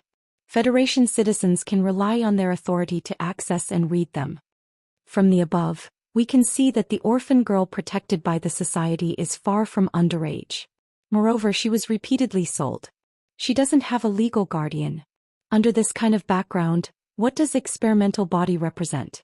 If she is an experimental body, I would like to ask, for the past 2 centuries, how does the principle of informed consent in human experimentation manifest? What position does Quantum Corporation hold here? Related missions, bounties and bonuses. On what basis are they established? The Xia City branch hopes to have a clear answer. The atmosphere in the live broadcast room began to turn from restlessness to stagnation. Someone muttered, "Why do I feel like this is a press conference?" "It's not a press conference. It's a court." "A court? Wouldn't it be better to just say it's an execution ground?"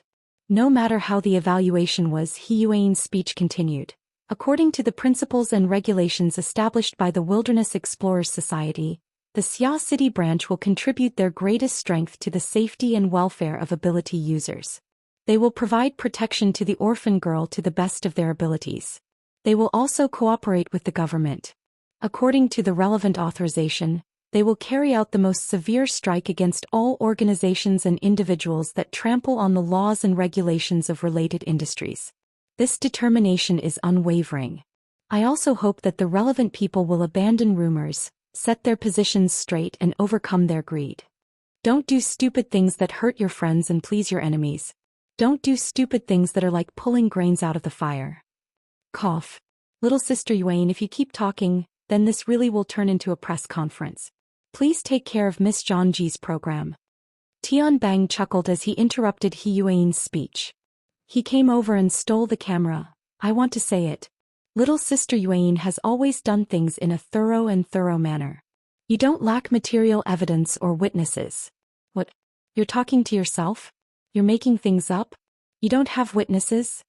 Didn't you hear it? You're not a witness? Hey, that police officer over there.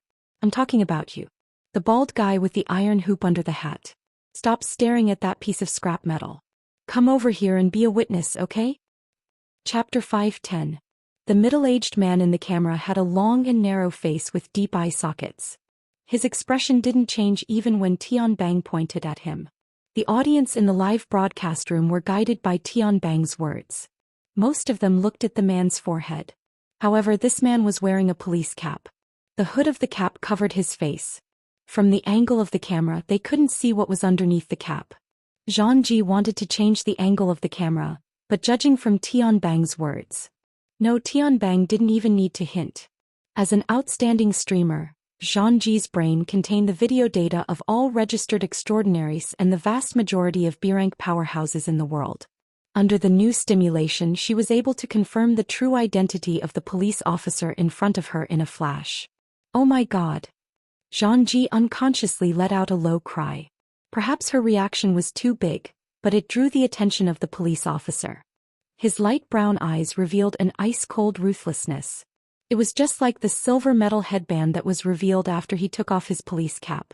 The headband covered most of this person's forehead.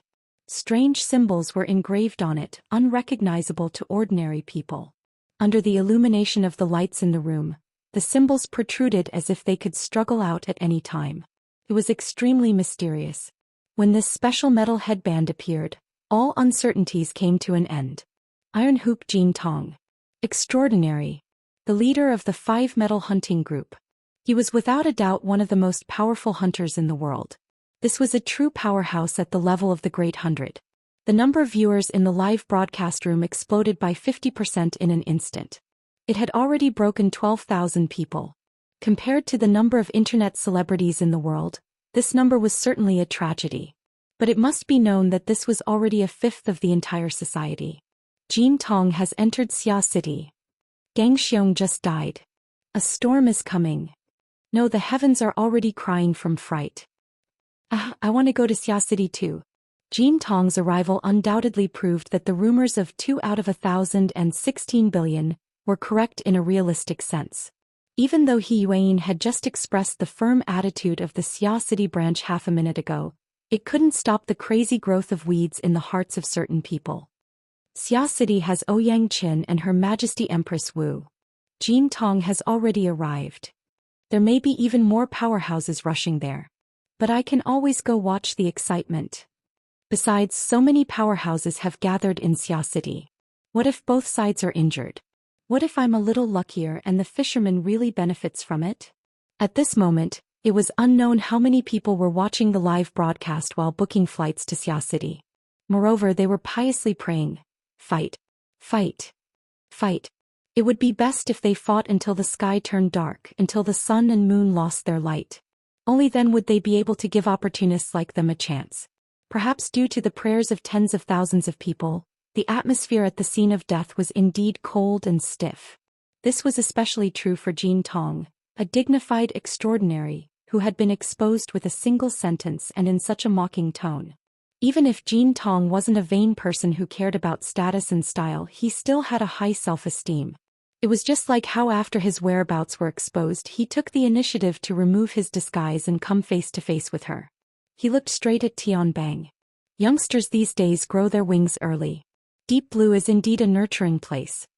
Tian Bang faced the transcendent Belle's cold gaze, but he could still smile. Mr. Jean is much thinner than I imagined.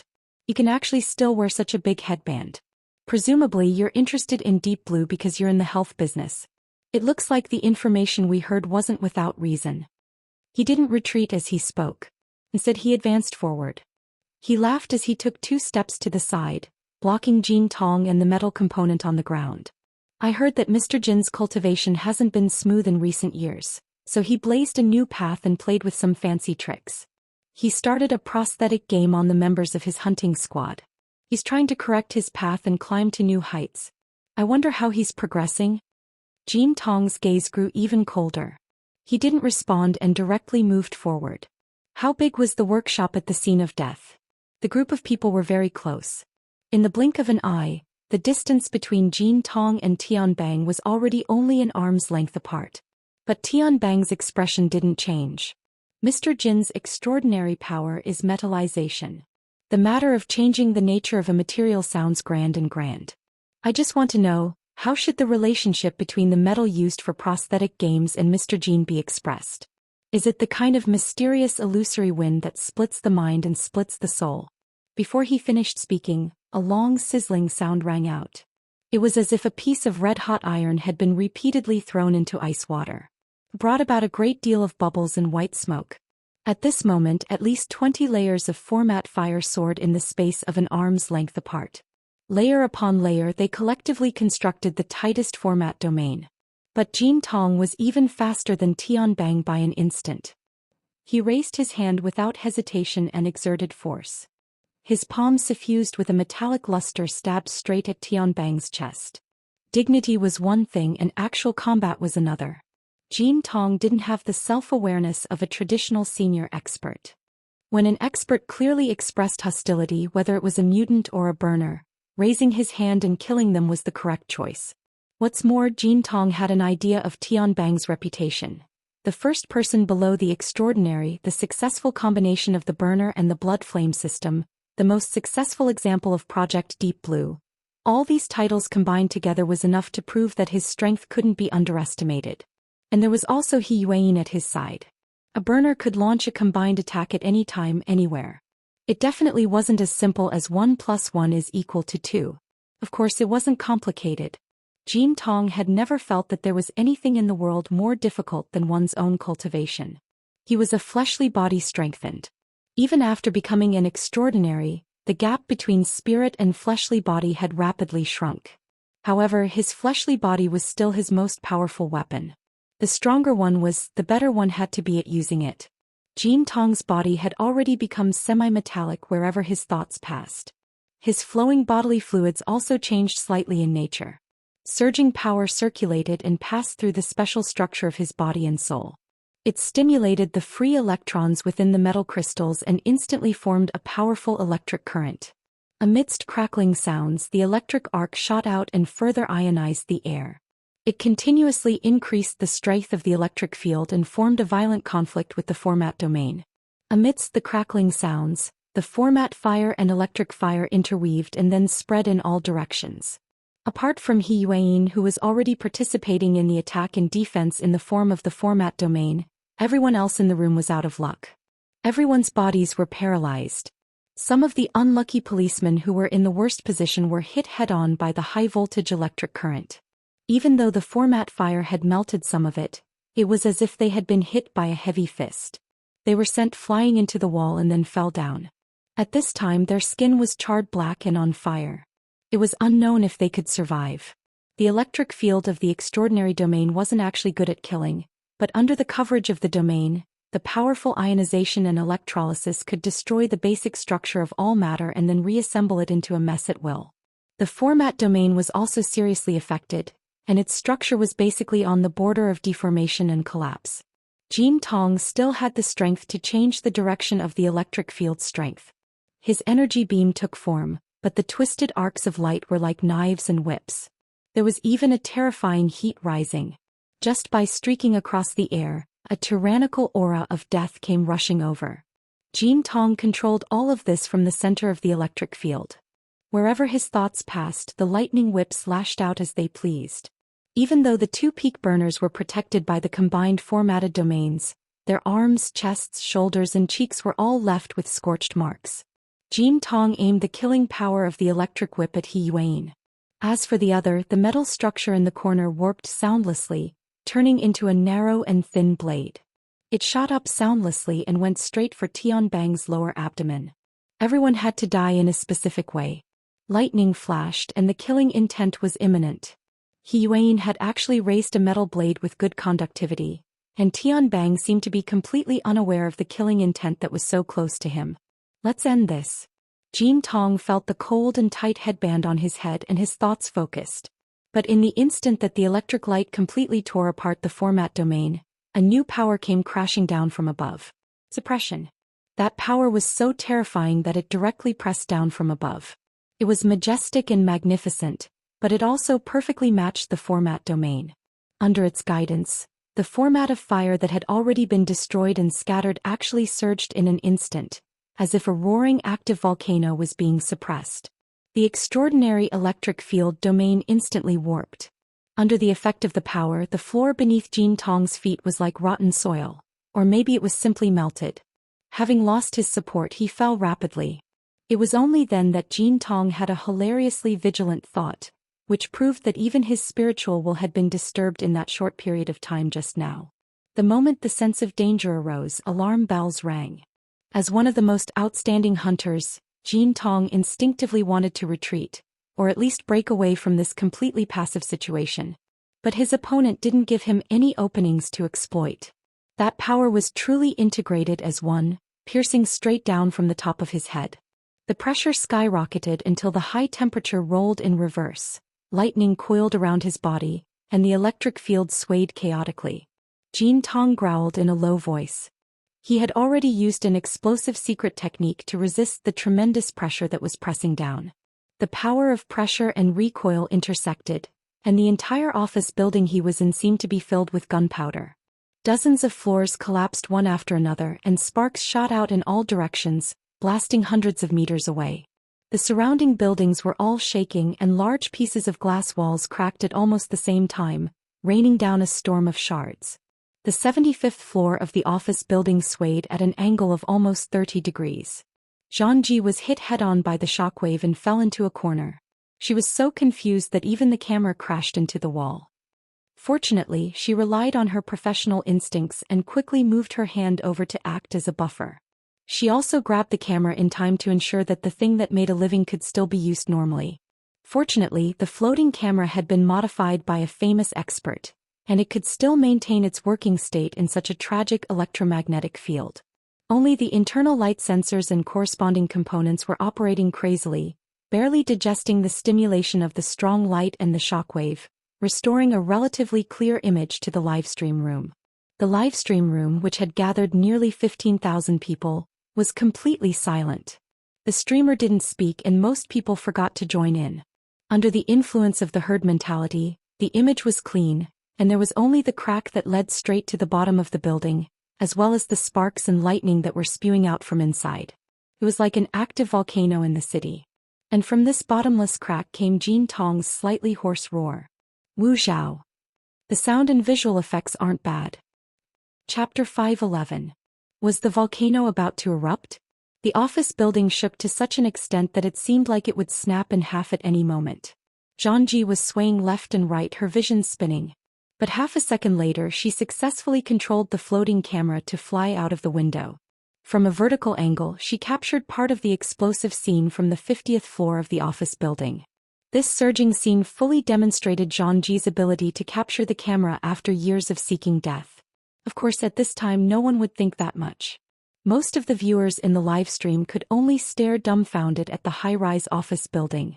From the base to the top, half of the building had been washed by the shockwaves of flames and lightning. From this scene, it could be seen that Jin Tong had been struck from the 75th floor all the way to the surface. He was more than 300 meters high, and the floor slabs, steel bars, metal frames and so on were destroyed. Moreover, this did not include the number of people who might have died inside the building. This was a battle between extraordinaries. For most of the viewers in the livestream who paid attention to the battle results, this was not the first time they had seen extraordinaries spar, fight or even fight to the death. But that was because they had to rely on advanced video technology to watch relevant videos, highlights and so on. There were less than 100 extraordinaries in the world, so it was impossible for them to be their livestream guests all the time. A very small number of people would occasionally be lucky enough to see a live broadcast, which was enough for them to savor for 3 to 5 years. But now, a true extraordinary level battle was unfolding in front of their eyes. On one side was Iron Hoop Jin Tong, one of the strongest wild hunters in the world. As for the other side, the name Jin Tong shouted had already revealed who his opponent was. Her Majesty Empress Wu. Ever since her battle with the High Priestess of the Public Church 2 months ago, announcing to the world that she had become an extraordinary, Her Majesty Empress Wu had finally revealed her extraordinary power to the world once again. Compared to the unfathomable mysteries on the spiritual level, there was no doubt that the current scene of buildings collapsing and mountains shaking was more in line with the aesthetics of the general public. Under the constant shaking of the camera, the number of viewers in Zhangji's livestream broke through from 15,000 to 20,000 in just a few seconds. Then it continued to skyrocket. By the time the dust at the bottom of the stairs blocked everyone's view, the number of viewers watching the dust-filled scene had already exceeded 28,000. This had already exceeded 40% of the society's membership. On one hand, one could see how attractive a battle between extraordinaries was. On the other hand, one could see that the Xia city disturbance possessed an astonishing level of popularity. This was the reason why such a large number of spectators could explode in such a short period of time. Zhangji had not paid attention to the situation in the live broadcast room for a long time. In a dangerous building that could collapse at any moment, she could only try her best to calm her heartbeat. At the same time, she prayed to the gods around her, hoping that the main battlefield between the two extraordinaries would appear in the area her camera could cover. Of course, this was just wishful thinking. For extraordinaries, the topography of an office building was never a reason to restrain them from using form displacement and transposition. If they wanted to, the entire Xia city would become their battlefield.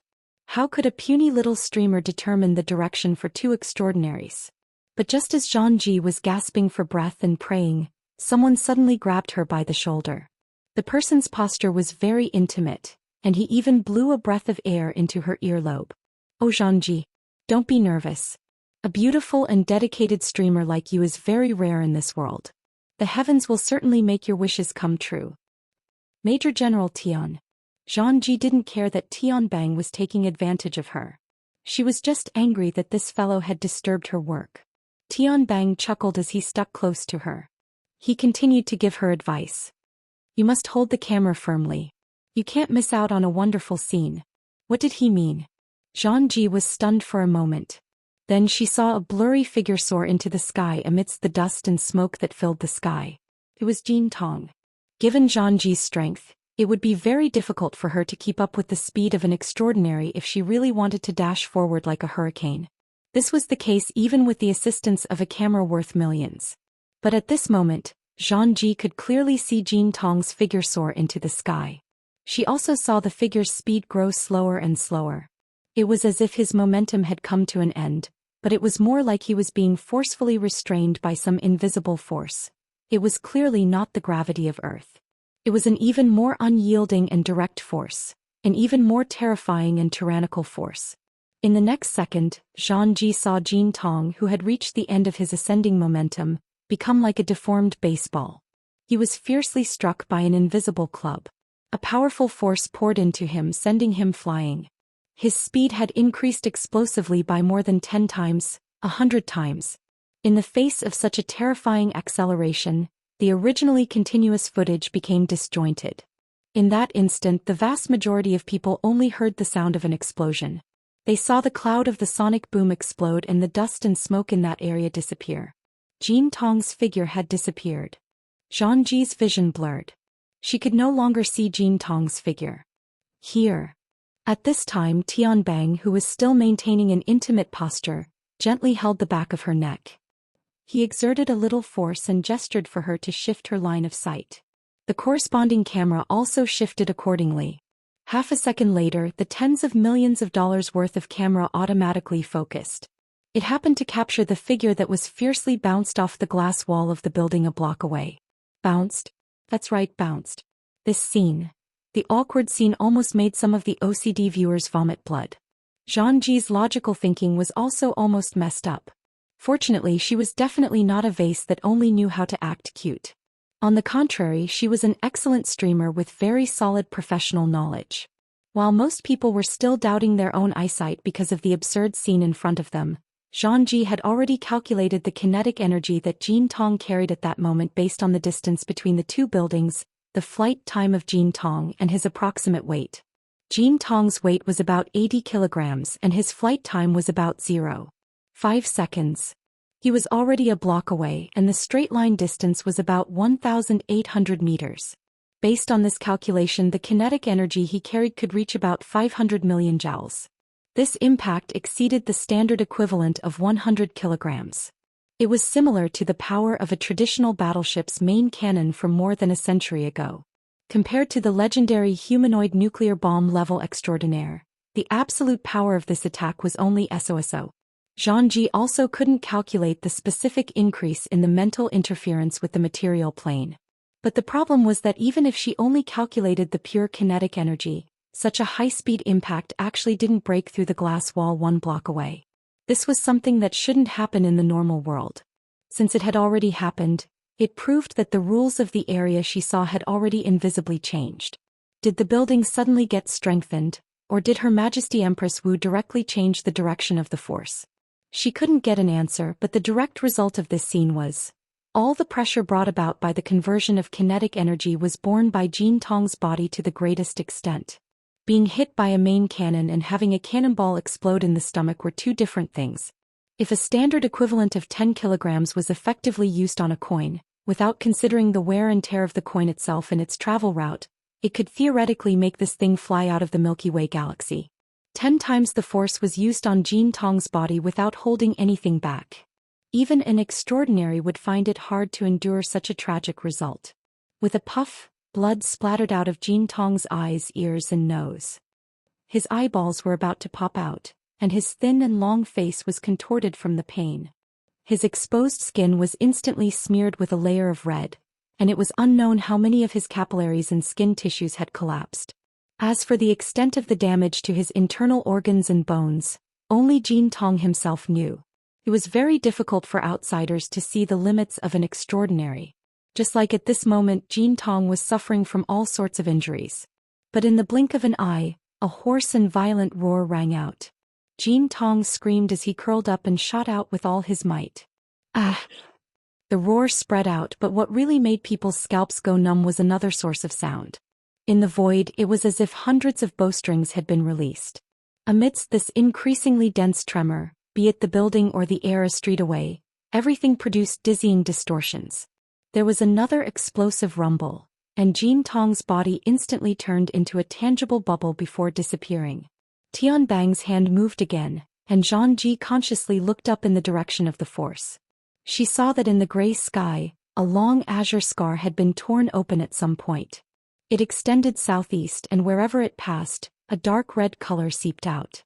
Jin Tong had probably activated some kind of long-distance escape technique. In the blink of an eye, he had already traversed dozens of kilometers and was almost out at sea. He ran away just like that. The battle between transcendents had ended? Zhangji was a little dumbfounded by this anticlimactic ending, and so were the 30,000 viewers in the livestream channel. It wasn't until the long scar was about to disappear into the horizon that a large number of bullet comments appeared. What's going on? Jin Tong has typed GG. Her Majesty Empress Wu has also typed GG. Jin Tong says that Xia City is too hard. He can't break through. I must have seen a fake live stream. But that fall just now really hurts. Accelerating from 0 to 10 times the speed of sound in an instant, and then returning to 0 in an instant. Just what kind of experience is that? Teacher Jin Tong can give lessons in the future and impart his experiences, but does he really know how Her Majesty Empress Wu did it? The surging bullet comments were already mixed in with the comments of many powerhouses. There was no lack of mockery and ridicule among them. It was true that Jin Tong's performance today was worse than dog shit. From start to finish, one of the best wilderness hunters in the world had been completely controlled by Her Majesty Empress Wu. He had completely lost the rhythm he should have had. Was Jin Tong not at his best, or was Her Majesty Empress Wu's strength beyond imagination?